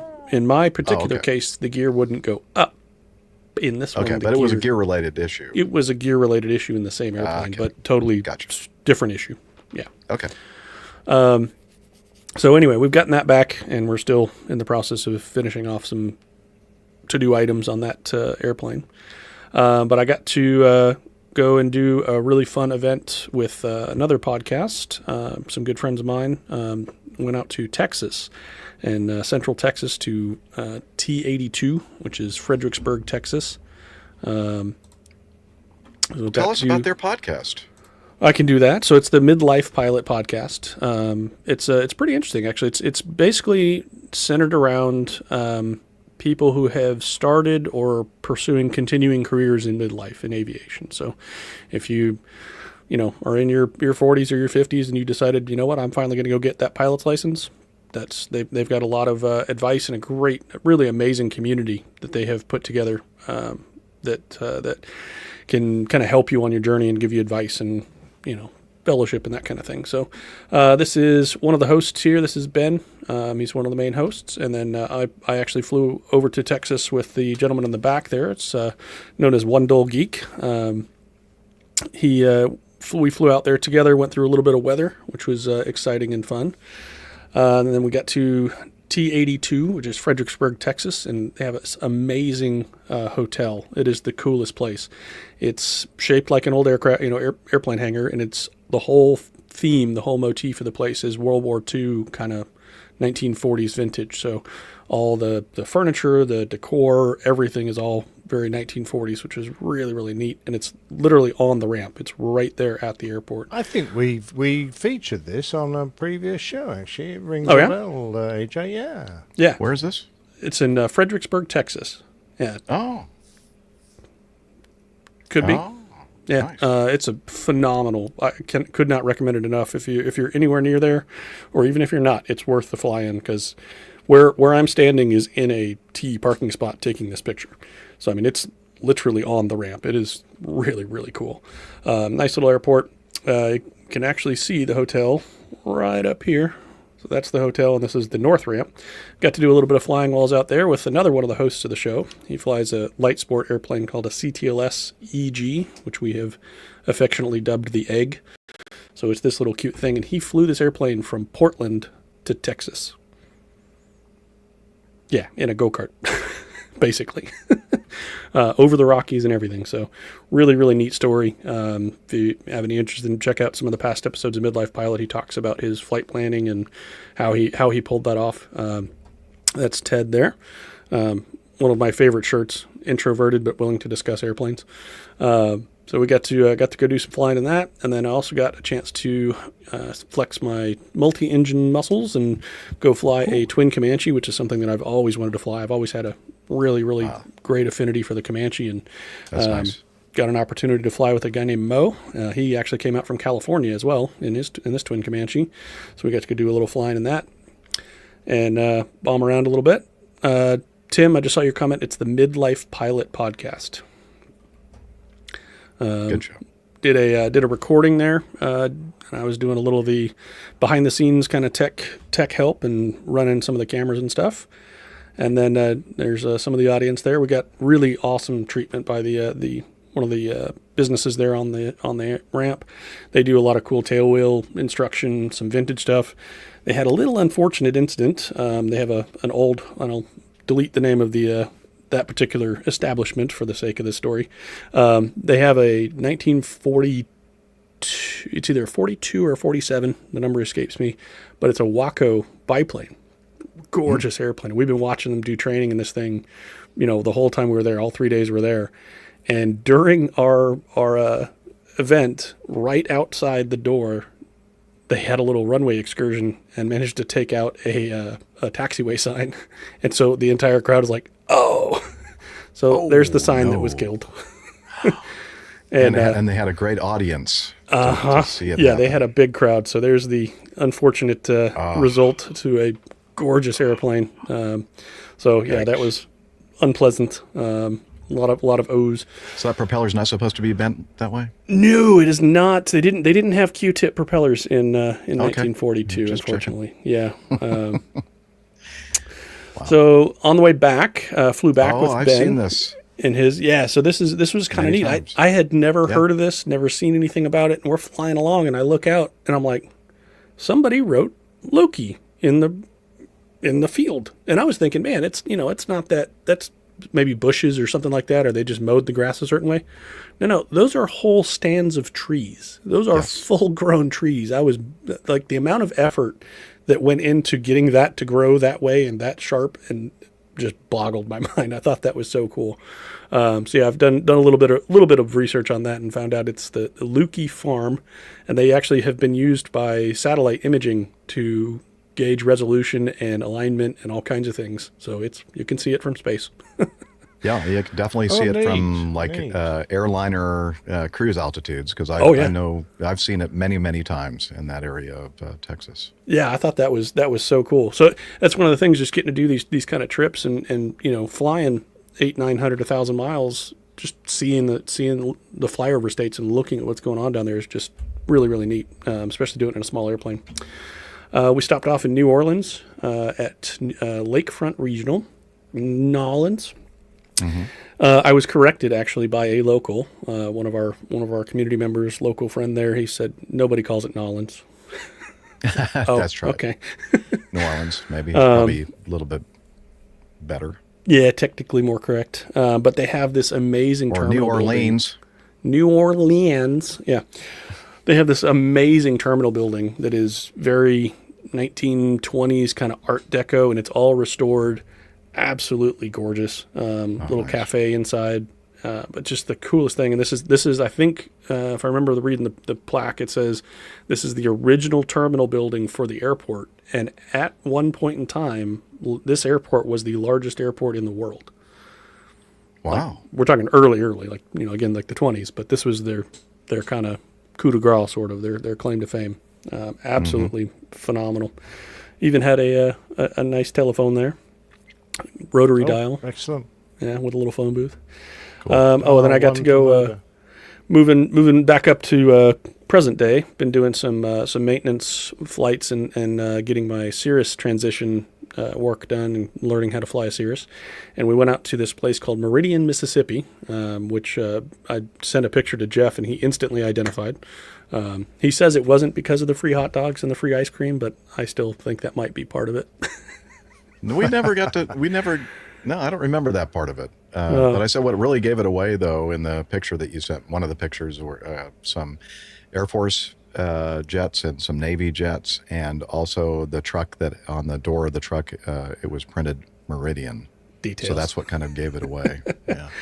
Yeah, I just thought it was kind of cool that we're parked in this line of Marine Skyhawks and a T-38 Air Force trainer, and then our Cirrus. It's like, it's kind of an interesting Right, so lineup. that's the photo right there. Yep. You see the door of the truck? Yep. That's how I figured out it was Meridian. But this is one of the most amazing FBOs that I've been to at an airport, because they have free hot dogs with nacho and chili. Perfect. Yeah, and an ice cream machine. Doesn't get much better. So what about a beer tap? Do they have no? No, that might have been in the other room. I think that was the room that I wasn't allowed to go into, unfortunately. I gotcha. And then finish it off with this past weekend. Got to do brunch, the Mother's Day brunch. So got all my girls together, and had a great Sunday. So, and then that's 3 generations right there. Mm-hmm. Very nice. And this one's already a pilot. This one wants to go flying every time I go fly. If I'm leaving the house, she's like, "Are you going to the airport? Can I go? Can I go?" Love it. So yeah, that's so cute. That's the big things I've been doing. Very good. All right, Captain Nick, what have you been up to, sir? I've been having fun, but before I talk about that, I'm gonna shout out, please. Hopefully will be able to be helped by anyone from the show who lives in South Florida, particularly around the Pensacola area. Got a favor to ask. Now, you're going to have left, Jeff, so I think you're in the clear. But one of my old bowling buddies, Simon, is traveling out to America with his son, Harry. And they're flying out on the 24th of June, and they're going to do a bit of a road trip, driving out to Mobile in Alabama to visit the battleship out there and the Air Museum, USS Alabama. But they wanted to go to the Aviation Museum at Pensacola. But Simon tells me he's just found out that they need to be driven and chaperoned by a U.S. citizen, as it's the museum is on the naval base. So, hence the problem. Is there anyone near Pensacola who might be willing to help my old buddy get onto the base and go visit the museum with him? Because what were those dates? Well, he's going to be out on the 24th. I mean, if there's anyone that can help, 24th of June. If there's anyone that can help, I'll put you in touch with Simon, and you can work out between you if it's going to work date-wise. But basically, if you are listening to this and you think, "Oh, I could do that. I like the museum. I've got some spare time," then please you can write to me at the show, or just write to feedback and say, for the attention of Captain Nick, and Liz will make, I see all the feedback comes through anyway, so I will probably see it, but Liz will make sure. Simon is in the chat room. He's listening to this very show just to make sure I do this right. And he tells me that they'll be around Pensacola somewhere around the 28th or the 29th of June. So if you want to help a Brit and his great son, both great aviation av geeks, to visit the museum, show it off to them, then please let us know, and I will pass Simon's details to you, and then you two can arrange it, which Did would you be not very kind. Did you not warn Simon about the dangers of traveling to Florida in the summer? Yeah, I think he probably knows, but yeah, just watch out for the alligators, and of course Jeff can account for can already give you some advice on suitable headwear and how much SPF 150 lotion to use. Oh yeah, let's don't talk about myself. Okay, what else has been going on? Well, I am still bowling, of course, but in addition, I've taken up the sport of petanque, and this morning I was out on the petanque terrain, as it's referred to, rolling our steel balls up to a little wooden one, which was actually great fun. But it's really nice. With the reason we do this, of course, is so we can while away the morning until the pub opens at 12, and that's where we actually all go and drink beer together, myself and the other villagers who enjoy it. So that's good fun. But also quite busy on the bowling scene. Got a Basingstoke District League match tomorrow. Got county pairs coming up. Got B&D triples. Got my national over 60s singles coming up. So, got busy time. I'm looking forward to it all. It's great fun. Do I have some social events, Liz? Oh yeah, tomorrow I'm off to London no, it's not tomorrow. It's Saturday. What's today? Thursday. It's day after tomorrow. I'm off up to London to visit the Royal Air Force Club in the Strand, right near Hyde Park Corner. And there's one of my old squadrons association is having their annual dinner, so that'll be nice to catch up with some old fighter pilots and talk old fighter pilot talk. Now, while I've still got the floor, the show art, yes, for last week. Well, we had some great suggestions. We had wooden shoes, Aussie poaching controllers, 4 golf course landing at your own race, Mayday, Cessna. There were some great ones, but the one that worked out best for me was to do with arresting cables, and we had a policeman there stopping the F-18 that's trying to land with an arrested landing. So thanks very much, whoever suggested that one. I put on the F-18, which is the centerpiece, I put the pilot down there. Of course, there's our intrepid leader, Captain Jeff, Yes. with a lovely American flag, and that's where you can find the logo. So it's just the only time I've ever had my name on an airplane. Right here. There you go. Excellent. Well, Yeah, there you go. And you even got the APG logo after Jeff. And then I hid the show number on the deck of the carrier. They've got some, what I suppose are supposed to be lashing points there on the deck, but with a little bit of Photoshop help, we turned 3 of those into a 6, another 6, and a 2. So 662 there.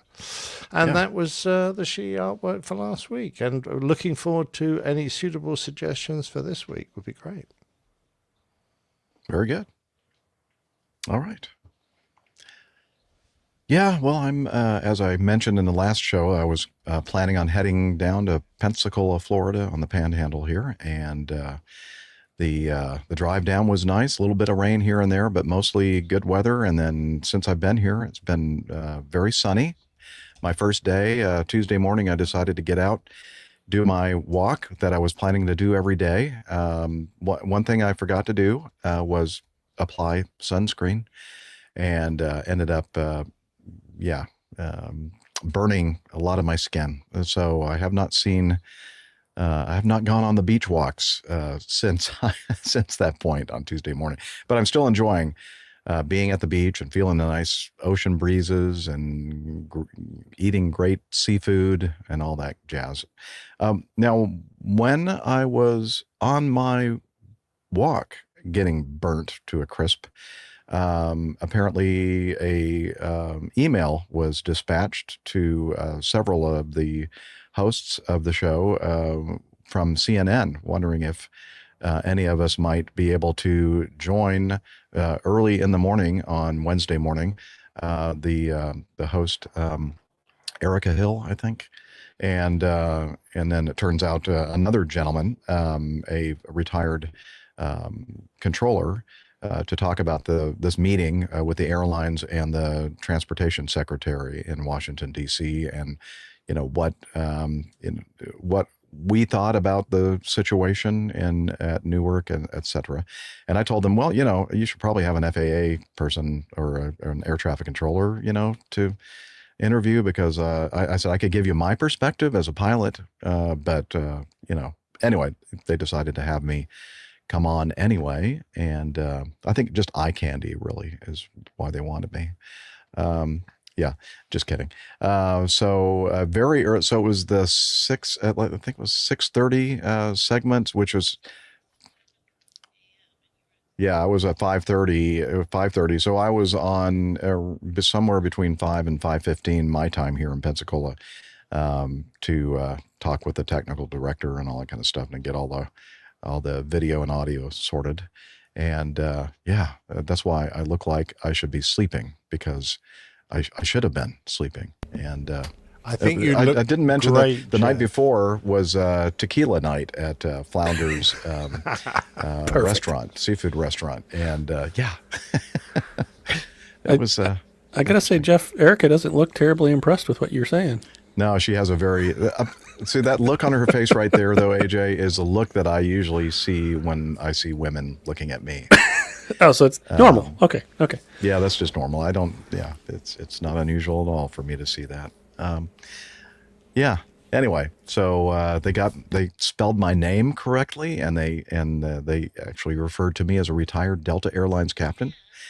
And at the end, the guy that was the kind of setting all this stuff up in the background, he said, hey, do you want us to plug your podcast? And I went, yeah, that'd be nice. And so they actually said it correctly, unlike when I was on the Weather Channel. Anyway, CNN got it right, and they said Airline Pilot Guy Show is my podcast. And so, the Weather Channel, back in December of 2019, I was on a segment with Stephanie Abrams and Jim Cantori, and they said, you want us to plug your podcast? I said, yes, please. Airplane Pilot Guy. I went, okay, well, that's close. It's pretty close. Almost. Anyway, so my two 15-minute segments of fame, Weather Channel and CNN. Go ahead, AJ. I was going to say slightly disappointed. Missed opportunity there to not put Acme Airlines on there. You could have been a retired Acme Airlines captain. Good point. On national television. Yeah, you know what? That would have been good. I wish I'd thought of that, but I was so groggy. I didn't even think of it. Missed opportunities. I know, missed opportunity for sure. Just one of many in my life. All right. So I've been enjoying being here in Pensacola. I'm planning on leaving early tomorrow morning, hopefully early enough that I can get back to the Atlanta metro area before the Friday afternoon traffic just becomes horrendous. So we'll see how that goes. We have, that's right. One of the APG community members is doing his worldwide travels now in Tokyo. Stefan. I invited him to come with us on the show, but he said, no, I'm still traveling the world, so I can't join you. But he's wearing the the cap, the Acme Airlines cap, and what were you saying, Liz? Oh, okay. Thought you might have been saying something about the what's the area that he's Shibuya, or okay. Yeah. Same to you. Yeah. Anyway, so thanks, Stefan, for sending that in and spreading the word about Acme Airlines and the Airline Pilot Guy show. We do appreciate it. Hopefully, one of these days he'll be able to join us on the show live with. So, looking forward to that. Okay, very good. All right, and Coffee Fund, I guess, is what I should do next. Boom. Our little Coffee Fund jingle by the Jeff Smith. Johnny, how much more coffee? No thanks. I love coffee. I love tea. I love the APG community. Coffee and tea and the Java and me. A cup. Oh yeah, the Coffee Fund is your way to support the show financially if you desire. Of course, we do this out of a labor of love. And, we don't do it for the money, obviously, because if we did, we'd all be broke. But seriously, but people like to, support things that they enjoy watching, listening to, whatever. And so if you're amongst that group of folks, we have just the thing for you. It's called the Coffee Bar Club or the Coffee Fund, and the couple different ways to engage. One is the Coffee Fund Classic method, which is essentially a PayPal donation page. And every month we get a nice, generous contribution from our good friend, Dr. Mazuz Karim in the UK. So thank you, Mazuz, for continuing to contribute to our show. And we do love you. And the other way that you can be part of the Coffee Bar Club is to join up with Patreon, become a patron. Information about how you can do that can be found at airlinepilotguy.com/coffee. Please consider it. You'll be glad you did, and we will too.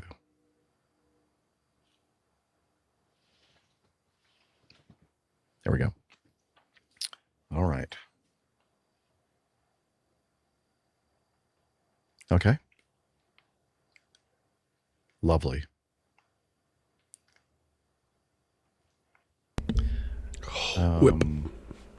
Whip it good. Hang on. Excuse me while I whip this out. Boom. All right. Let's see here. Get back to.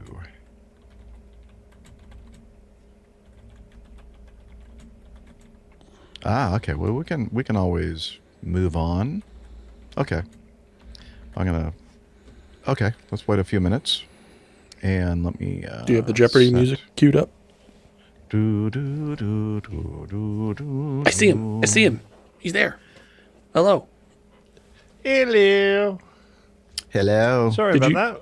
Did you see your phone, by the way? Do Nicholas? I see my phone? You should look at your phone. Oh, what am I looking at? Well, we can talk about it later. Just make sure you got the message.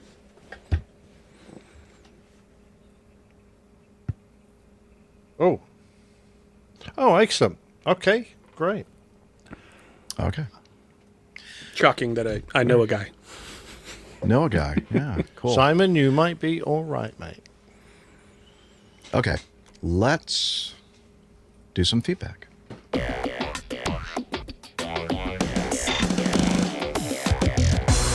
Captain, incoming message. All right, our first feedback is audio feedback from Sam Bolog out in Los Angeles. Oh, he was in the chat room earlier. Hopefully he's still there. And but if not, he can. We do record this show, and so he can listen to the recorded version.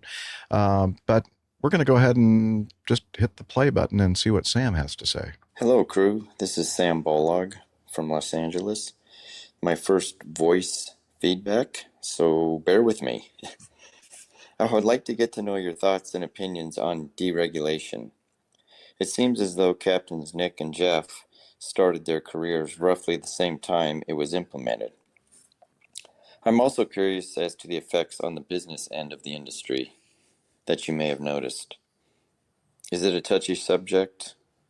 Was it a move that worked out for the better or worse, in your opinions? In the back of my mind, I'm thinking this could possibly take an entire episode to discuss. I'm still about 70 episodes out to catching up and haven't heard any episodes on the subject yet.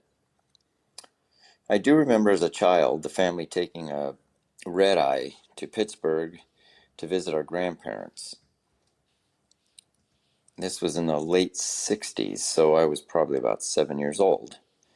Me and my father both wore suits and ties. My grandfather picked us up in the wee hours of the morning, dressed in a suit as well.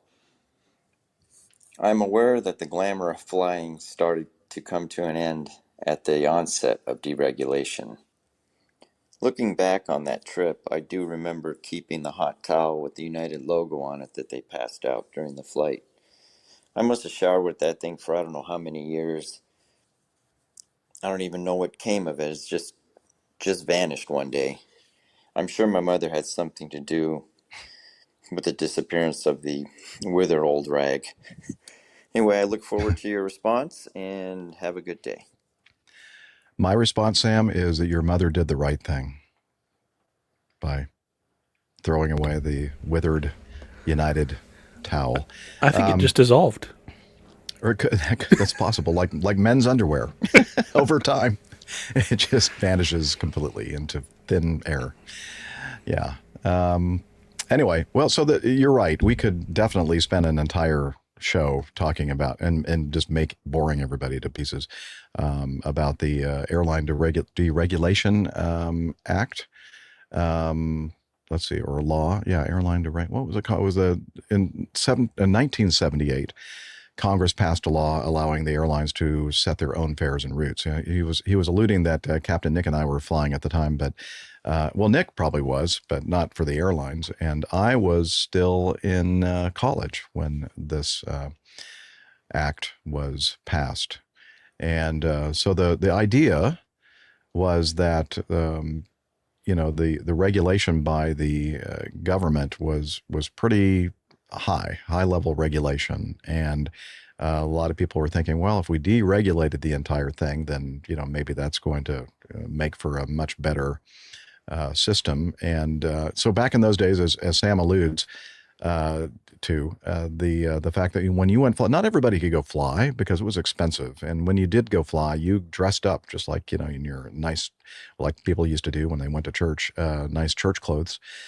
So, it was you dressed in suits, and it was an occasion. It was not something that you did every day. Now, well, I think some people, I would say, that one of the benefits and one of the good things that came from the Deregulation Act over time is the fact that now it's just another form of transportation. And in fact, it's even more inexpensive than other forms of transportation when you compare how much money it's going to cost to drive your car from East Coast to West Coast here in the U.S., and you look at the gas prices and lodging and everything else, you're much better off, especially with some of the lower cost carriers, just buying an airline ticket and making the travel, and it's so much quicker and more comfortable and a lot less expensive. So nowadays, people, I think, we take for granted that pretty much anybody can, afford to fly. So that I think most people would say that's one of the good the fruits that has come from deregulation. But and the downside is everybody can afford to fly. Yeah, that's the good thing and the bad thing. You're right. It's the good. Yeah, exactly. I think in general. I remember when I was a kid in the 90s. That you still had to dress up to fly, and if you got any sort of like a buddy pass or a non-rev, there was a dress code. You were required to wear collared shirt and the whole. You couldn't show up in your jeans and a t-shirt. Mm-hmm. So, I missed I missed that sense of occasion that used to be associated with that. Yeah. In this article that I'm looking at right now from Air and Space, there's a cute little cartoon that from Delta Airlines, of all places, arguing against deregulation. You know, the airlines, they were doing pretty well when everything was regulated because it was a nice safety blanket. You know, you didn't have to go out there and stick your neck out. You would, you know, were guaranteed. Yeah, you didn't. Competition was, almost, not a thing. And okay, let me go to that if I can find the tab. Okay, Texas and LaShock in our live audience says flights went from romantic experiences to getting on a bus with wings. Yeah. So the glamour aspect of flying definitely changed. And, when I was a young'un looking up in the skies thinking, one of these days I want to fly those and I want to be all part of this wonderful, glamorous world of flying. In fact, I'm sure that, Nick, you did this as well. You'd be after a long, hard day of traveling from, not maybe you, but me, like from Jackson, Mississippi, and Birmingham, Alabama, and Monroe, Louisiana, and, staying in a motel overnight. The glamorous lifestyle of an airline pilot, so it was always kind of a joke for us. But anyway, making flying accessible to the masses definitely was probably a good thing. But the airlines definitely were kicking and screaming to not have this deregulated. And there were some bumps in the road along the way. Again, it was the Civil Aviation Board, the CAB Act, 1978. And as I was saying, I was still in college, wasn't quite flying in the airlines for another decade. But I don't know. That's what I would say about that. Anything to add, Captain Nick? You're muted. I have a slightly different perspective, really, because I joined an airline that was small, not one of the huge established megaliths, and it was really hard for small independent airlines to compete with the big boys when there was so much regulation that favored them. And Branson was greatly in favor, our boss, so the guy that owned the airline, of deregulation.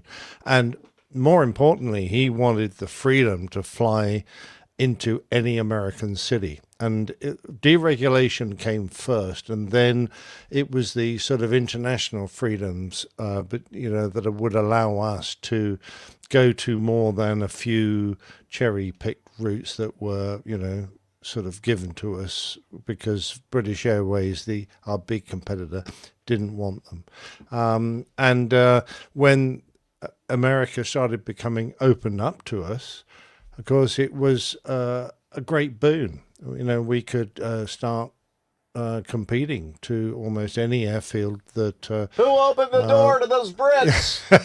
I'd like to know who's responsible for this. And we could start offering a standard of service which we felt the passengers would love. And I have no doubt that there are passengers who flew with Virgin and that went, oh, this is different, this is nice. And I certainly met plenty of them.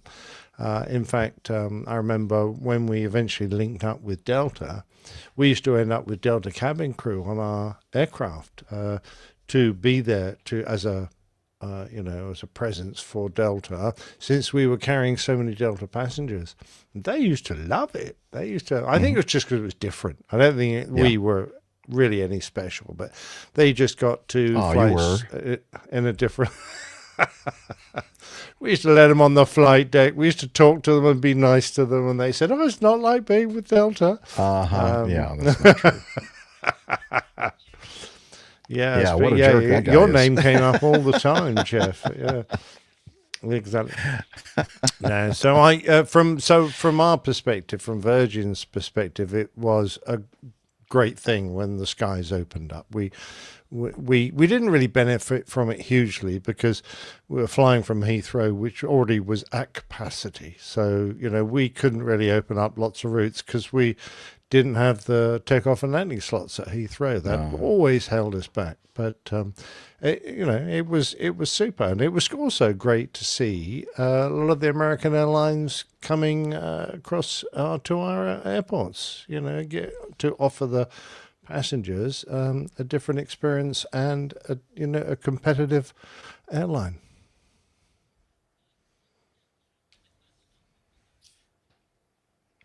I'm sorry, I don't have that window up. Okay, Texas Anlishock asks, Pan Am was hit the hardest with deregulation, wasn't it?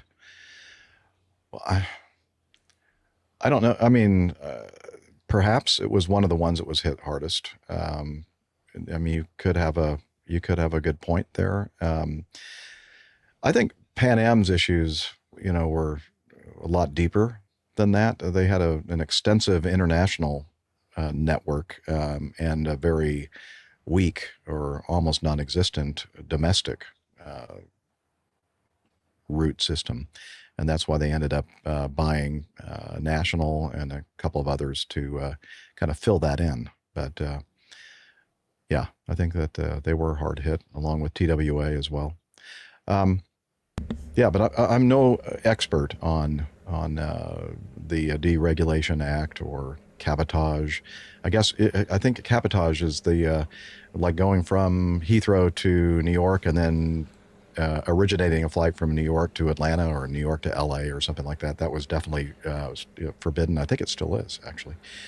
But, yeah, we used to call it Fifth Freedom rights. Okay. So there were all the freedoms that were offered. A fourth freedom allowed you to go from your base to another base, but to fly on to yet another one, you required fifth freedom rights. And we didn't have that across the states. Neil obviously didn't fly on Virgin when you were a captain, because he said he went from Heathrow to Atlanta once on a Virgin A330, and it was very pleasant. So yeah, that must have been after you've got one of the Captain nice Nick retired. guys. You're very lucky. Yeah. Texas Analishock, also, again, from our chat room, wasn't that the issue, though? All of a sudden, they had all the competition in the international routes, but they didn't have an answer domestically. Yeah, that's exactly kind of the beginning of the end, I believe, for that great area. Yeah, I thought they had deeper problems than just that, though, because they weren't resilient enough to operate. Pan Am's biggest issue was Leonardo DiCaprio running around and cashing all his checks.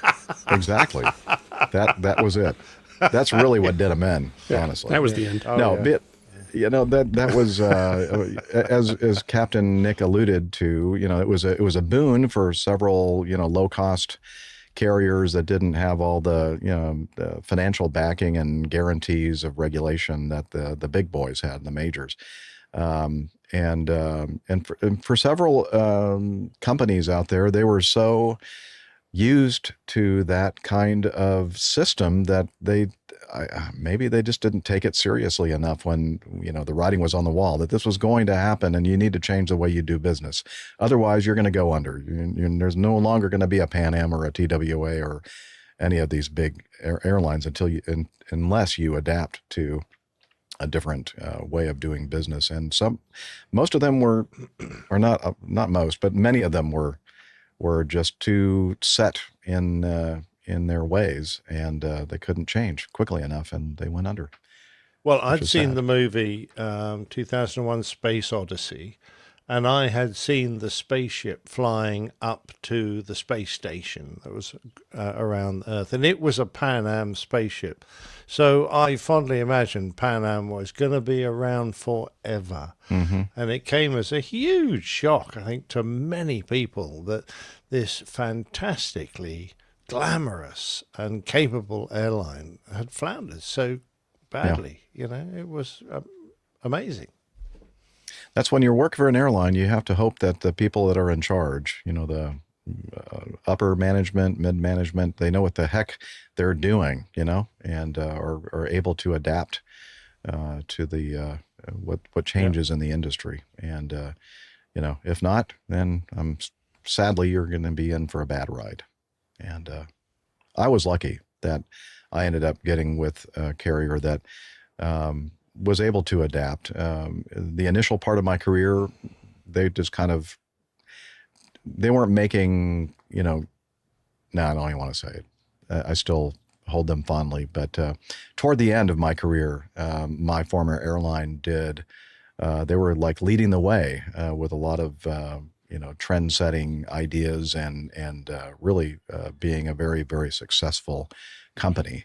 And it was because of that upper level management and the leadership that happened. And I'm grateful that it did. And I was so happy to be with an airline that lasted my entire career and still exists today, and it's still going strong. So, very blessed that I got hired by them. Is there a breaking news? Breaking news? Okay, what's breaking news? Oh.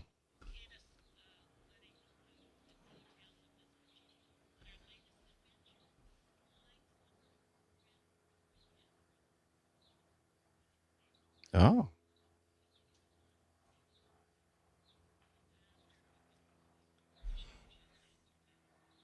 Okay. Okay, breaking news regarding one of our hosts, regarding some travels that we can't tell you about. Sorry. But breaking news that there will be breaking news. Yeah, there will be breaking news, maybe. Okay. As you guessed, Sam, it's one of those things where we could talk quite a bit about, and yeah, unfortunately, we have a. Well, I know I can talk about anything for hours and hours and hours and put people to sleep almost instantly. So 2-ply or 3-ply? Okay. Yeah. Mm-hmm.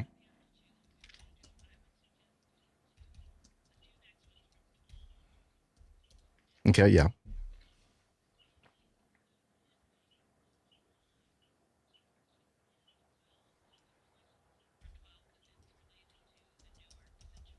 Okay. Okay. Beautiful. Okay. Gotcha. All right. Let's continue. Thanks again, Sam, for the nice audio feedback. And it was his first time, and I thought he did a great job. So thank you very much for that. It was nice hearing your voice. All right. This next couple of feedbacks are from Tom. Tom, I think Tordell or Tortle? Probably Tordell. And the first one says this. Y'all seen this? This needs a massive dose of go-around-a-cillin'. And I'm thinking, wow, what the heck is he talking about here? So we're going to share this little video with you. Let me know when it's good to go, Liz. Okay. Ready? Okay. 500. Yeah, be careful. Don't worry. Bank angle. Bank angle check. Bank angle. Sink Yep. up. Slow up. Slow up. Sink rate. Sink rate. Bring it, Captain. Good, good, good. Come little more. 50, 40, Okay. 30, 20. Ooh. A little bumpy landing. I told you, last week. Listen, everybody in the car. Woo! Can't believe we're still alive. You know that's what you're thinking. He went through half the alphabet of all the warnings it's possible to get on an approach there. And the whole time he's in the background going, "Don't worry, it's fine. It's totally fine." This is what we do here. Yeah. Yeah. So what is this? You're listening audio only. You're going, I just hear some weird things happening. It sounds like an airplane cockpit. You're correct. It is an airplane cockpit. I think it's a 737. Landing before they crashed most of them. They can use it again. It's now a cafe up at Paro, because they can't fly the airplane anymore. So the first part of the video, we're hearing bank angle because they're pretty close to the ground here, and they're on pretty short final. And when it's warning you of excessive bank angles that close to the touchdown point and that close to the ground, you should be paying attention not to get that kind of warning. And then, of course, sink rate. You definitely, and then you guys probably noticed, but this Paro is pretty high altitude. I don't know what exactly the altitude is. Maybe Liz, you can check for us, but it's pretty high altitude. And so, the air is thinner up there. And so when you're turning, you could see that clearly in the video, right? You're looking over the shoulder of the first officer who is at the controls of this approach. And you can see that the airplane's not turning on a dime, because that air up there is thin air, and just 7,218 feet. Okay, 7,208. That's we don't do meters here. Anyway, so up. It's pretty high. It's not like Lima, Peru, or anything like that, but it's pretty high up there. And I hear that this is one of the most challenging airports to fly into. Is Paro. What do you all know about it? You ever been there, Captain Nick? No, I don't think I want to, by the looks of it. I think I've seen the whole video. Don't they just sort of fly down a valley? It's basically a visual approach. They've got to go down a river, and I thought it was the captain flying it, but the first officer was shouting additional warnings as well as all the automated warnings. Oh, wait, no, it's the training captain in the right seat, isn't it? It's not actually a first officer. So it's the captain. I think it's the captain in the left seat that's doing the flying. The guy in the right seat's coaching him. That should. But he's not talking nearly fast enough. Right. And all he was saying was, "You're all right. You're doing fine." Yeah. Keep going. I mean, he attacked the runway at an appalling angle. I didn't think he was even going to get his right main gear past, onto the runway. I thought it was going to land on the grass. It really was the most horrendous approach. I love. Yep, that's what I was about to say. Okay, stabilized equals out of all limits at the same time. That's the other definition of it. Yeah. That's interesting. Now, Tom said he needed a dose or two of go around a cylind, which of course. Hello there. My name is Miami Hick. Miami Hick, and I'm here to tells talk us to about you today about an embarrassing subject that no one likes to talk about: APG syndrome. And of course, he's specifically talking about the APG syndrome, but of course, maybe they should have been thinking about this in their heads. But on the other hand, though, I understand that one of the reasons that Paro and Bhutan is a challenge is that you don't really want, if you really don't need to or have to, you don't want to go around, because you look in this video here and you look off the end of the runway, and there's a lot of rising terrain very, very close to I think it's one of those rare one-way runways. Yeah, it could be. I don't know. Don't know enough about it. Never been there myself, and I'm probably never going to be. Yeah, so going around, in most cases, going around is a good solution. Here, I don't know. Yeah, it depends on how bad your approach gets, but I guess they do have procedures for it there. But anyway, that was interesting. So thank you, Tom, for that. We also received this from Tom, and this specifically for AJ. And he asks, aren't the aircraft logs to be reviewed before taking off? And wasn't the earlier nose gear down lock light failure written up? And then he concludes with, y'all are in top form. Thanks, Tom. Tom's been drinking, apparently. So He's squint, one eye. Yeah, you're on top form there. So what is he talking about here, AJ? I think this is in reference to last time I was on the show. We talked about my multi-engine check ride, which ended with a real gear emergency. A little bit of excitement, and we didn't have a nose gear down and locked indication. So there's 3 green lights on the Diamond, and we only had 2 out of 3. And as we talked about, 2 out of 3 ain't bad, but it's not enough to land an airplane. So his reference here to the aircraft logs. as a general rule, yes, you're supposed to review the aircraft logs to ensure, because the person responsible for ensuring that the aircraft is airworthy and correct is the pilot in command. However, there's the reality of that in reading the aircraft log is kind of like memorizing all of the NOTAMs. It's just not real life. Sometimes. It depends on your A&P, I guess. But in this particular case, I don't know that it was actually logged in the aircraft log, because the way that they do their maintenance squawks and things, there are certain things that don't have to go into an aircraft log and certain things that do, and that's also a little bit different because this aircraft goes through what's called 100-hour inspections, and it's part of a 141 flight school, which again further adds more rules, changes the timing on things and all kinds of stuff. So without going into a horrendously boring discussion of the FARs, no, it was not logged. I found out about it while I was in the air.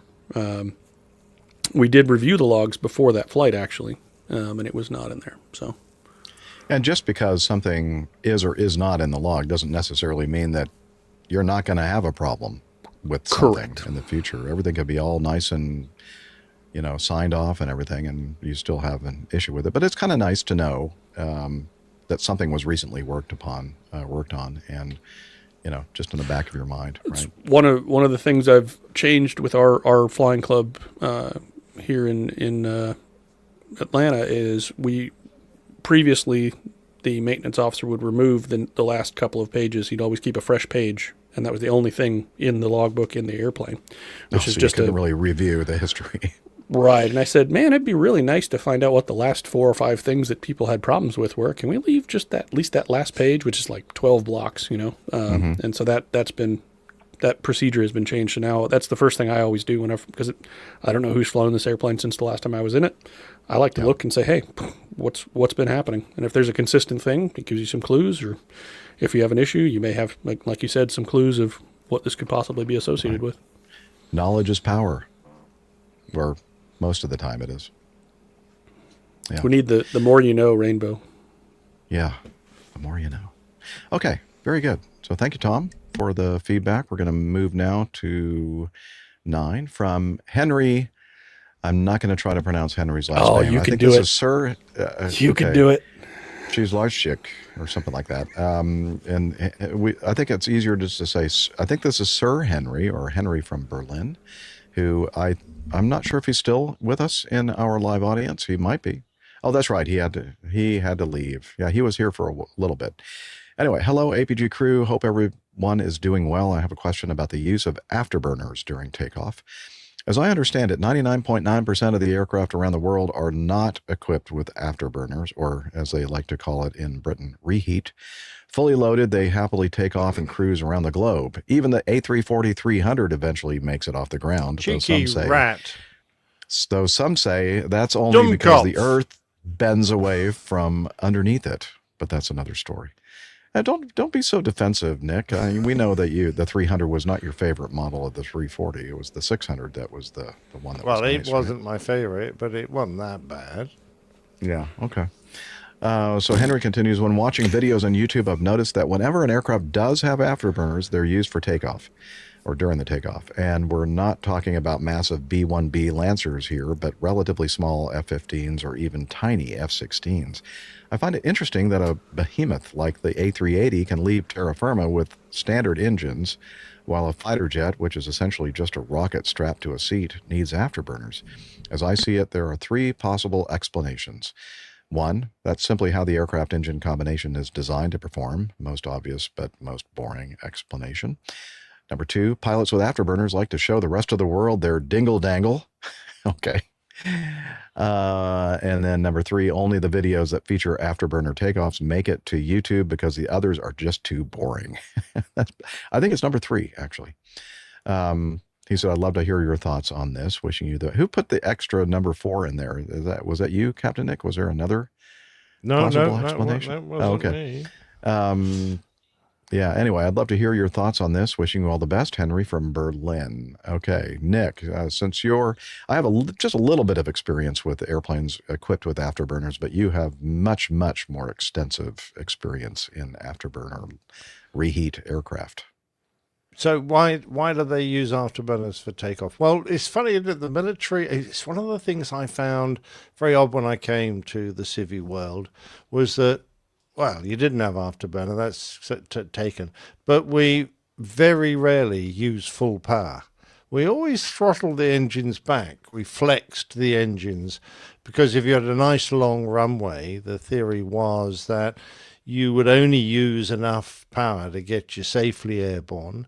And they said, it stops wear on the engine, and of course, the time an engine's going to fail is when you've got it at full power. So if you don't use full power, you're less likely to get injured. All this kind of civvy mumbo jumbo claptrap, because in the Air Force, we said, well, we're going to use absolute maximum thrust every time we take off, which means we'll get airborne as soon as we possibly can. That means if you get a problem during your takeoff, you've got heaps of runway left to squirrel around and stop if you want to abort the takeoff.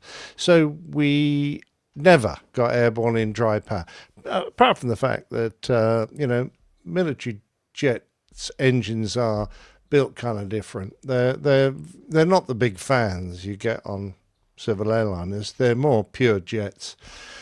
The amount of dry power, generally speaking, was okay to go tootling around and cruising, etc. But if you wanted to climb or do any combat or do anything that required a lot of energy, you definitely needed your afterburners. So there was a big difference between the amount of thrust you got in dry power and the amount you got in afterburner.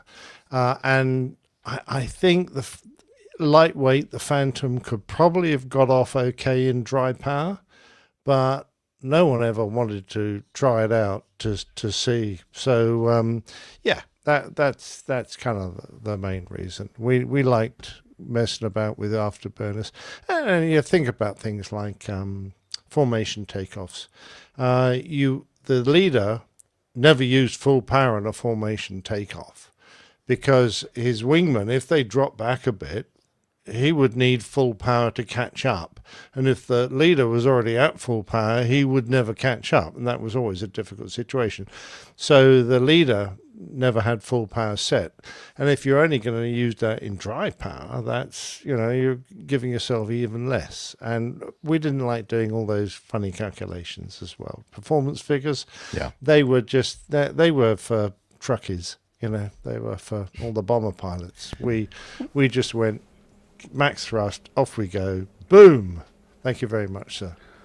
Just simple-minded pilots. Yeah. Luger says the Eurofighter can take off without reheat, but it's only half the fun. Yeah. Yeah, for sure. Well, it's actually pretty good. The Eurofighter can maintain a supersonic cruise, I think, in mil power, which is pretty neat. Wow. That's impressive. Tim Van Rem says, I use max power and full afterburners every time I enter the freeway. Once a drag racer, always a drag racer. Yeah, there you go. True story. Exactly. Yeah, anyone who doesn't AJ's, floor it language. to get onto a freeway or a motorway is apart from that, you're going to cause an accident one day. I should also mention something that's kind of significant when it comes to the use of afterburners. And again, my only experience with afterburning aircraft was a T-38 Talon. I can tell you that if we used it for takeoff, and if you left it in burner, and did like a high performance climb and all that jazz, you would burn through the entire amount of fuel in your tanks in 15 minutes. So it tends to guzzle the fuel quite rapidly, and so got it just doesn't make a lot of sense to use them or even implement them, unless you just absolutely need to have that kind of power in an airplane, right? I've got a friend out in Mojave that does some contract work with. He's got a couple of F5s, which are the another version of the T-38, and he does some contract work for defense contracting stuff. But he also does rides, so you can pay your X number of dollars and go for a 1 hour flight, 1 hour. And when you get in it and you take off, he says, "Okay, you can use as much afterburner as you want. The more you use, the shorter your flight's going to be." Yep. Yeah, because you can almost watch the fuel gauge and the needle go. Well, and the other point I was going to make while Nick was talking is in response there is that, airlines and things like that are all for-profit entities, whereas governments are decidedly not. Mm-hmm. Yeah, they have the taxpayer money funds to spend, so why not? Yep. All right. So thanks, Henry. Hope that answered your question. Although I think that number 2 and number 3 were probably the best explanations. Pilots with afterburners like to show the rest of the world their dingle-dangle, and only videos that feature afterburner takeoffs make it to YouTube because the others are just too boring. I think the dingle-dangle is an airworthiness item on a fighter jet. I think so. Yeah, I think I know what dingle-dangle means, but we don't want to go into it. Okay. Let's see, and we're gonna end with this feedback from Andrew Martz. Okay, so I think I'm getting from this Liz as he's an air traffic controller. It seems like that, although he doesn't say so. So he says it in the first sentence. Some feedback on radar identification from a center controller. Oh yes, well never mind. Then I'll take everything I just said in the last 30 seconds edit it out. Yes. Because I don't, I guess I won't be on the next show. Sorry. So he sends us feedback regarding squawk standby. He says, some feedback on radar identification from a center controller. There are several methods that controllers can use to radar identify aircraft. Ident is the most common, followed by auto acquire off the ground, code changes, 30-degree turns, and squawk standby and squawk normal. You guys are correct that if you do squawk standby, we lose most radar information. But once you squawk normal again, it all comes back. And if that is the only plane that does that, we can positively identify that aircraft. In the Newark audio, since the control didn't observe the ident or the squawk standby, they cannot reliably use the radar data. In the center, if we lose radar contact, we get a different tag called a coast tag, COAST, which stays at the last known location. Not sure about Tracons, but I'm sure it's similar. Wow. This is a great show as always. Hopefully these Newark issues get resolved quickly, but I'm not confident that they will. Oh, not good. From Andrew Martz, center controller. Yeah, well, that's good. I'm glad that you kind of clarified that for us because, I'm thinking, wait, if it goes squawk standby, you're not going to see anything. But then going back to normal, then that makes sense. They're automatically going to be issuing all that new information, and it'll be obvious if you have your system up and running, right? Which in this case, it was not. Yeah, all right, very good. Still don't quite understand, because if you've been given a squawk code and you're squawking and the controller can see it, isn't that sufficient to identify you? They help me out, Andrew. I that would seem to be the way. And again, I'm not a doctor, but they want a positive command and response, basically. So because there's the theory that someone else could mistakenly put in that code, right? So technically, that code is not 100% guaranteed that it's the right airplane. It's out there, but that's kind of the background on it. Yeah, that's a point. Yeah. When you say ident, it actually is a physical, immediate thing on that one airplane. So even if the code is wrong, they'll see that airplane will be the one that has the flash on it. So, very good. Yep. All right. Oh yeah. So now we have obtained a release, so we won't be sued. Regarding the breaking news item from Dr. Steph and her travels over the weekend here. And so Liz asked, okay, please tell us, where are you going? And she said, taking my best friend of 35 years on an adventure to see our favorite Iron Man champ, Lucy Charles Barclay. she's going to be competing at the Ironman Lanzarote. Lanzarote? I don't know. How is that pronounced? Lanzarote. Man, I almost had it. Lanzarote this weekend. Very cool. That's is that in Spain? Oh, What no, is somewhere that? hot. Is it the Canary Islands? Somebody I don't tell know. us in the chat room, where is that? Where in the world is... Ah. That's what I just said. That's an echo in here. Have you heard it? Wow. Yeah.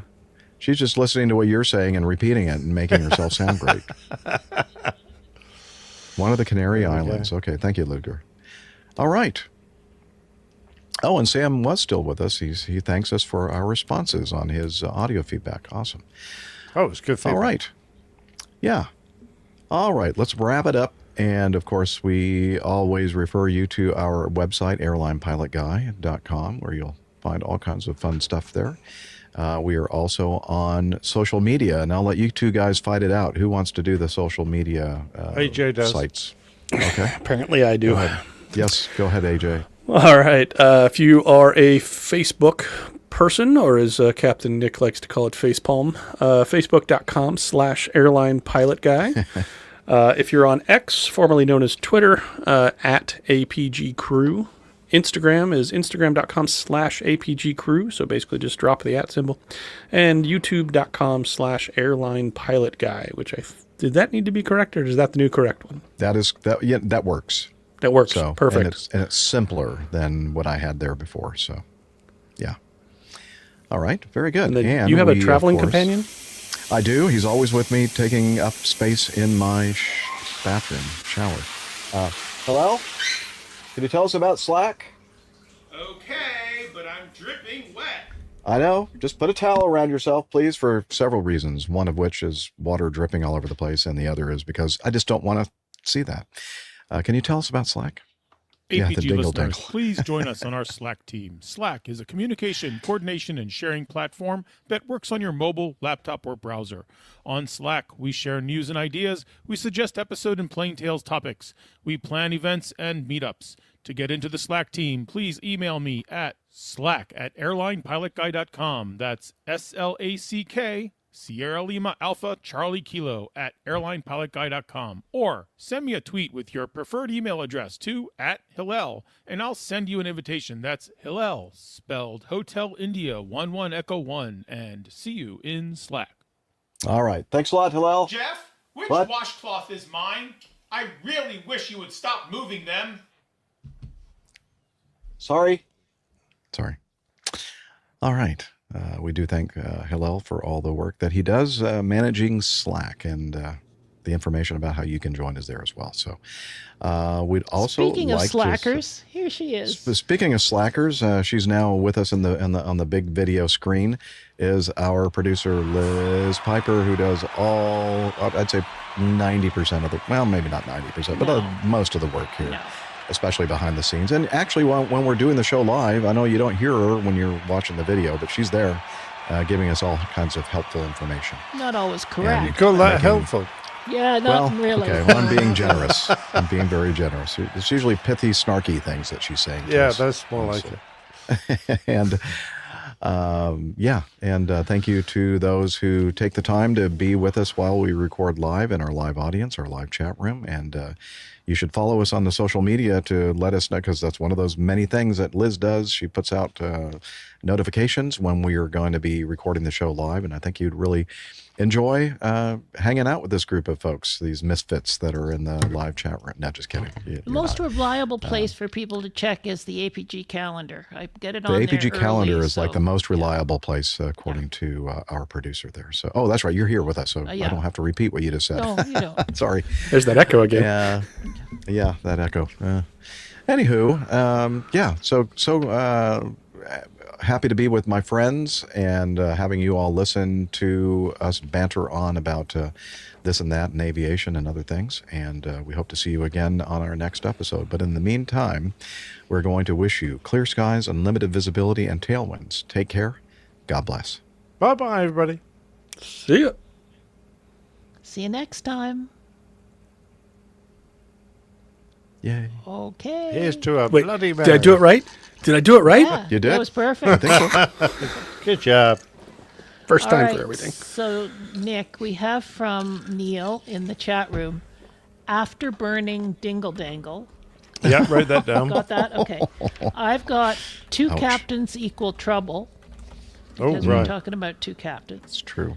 We've got the aircraft is upset. So you've got an upset aircraft. It's not happy. It's Aw. upset. It's upset. Yeah.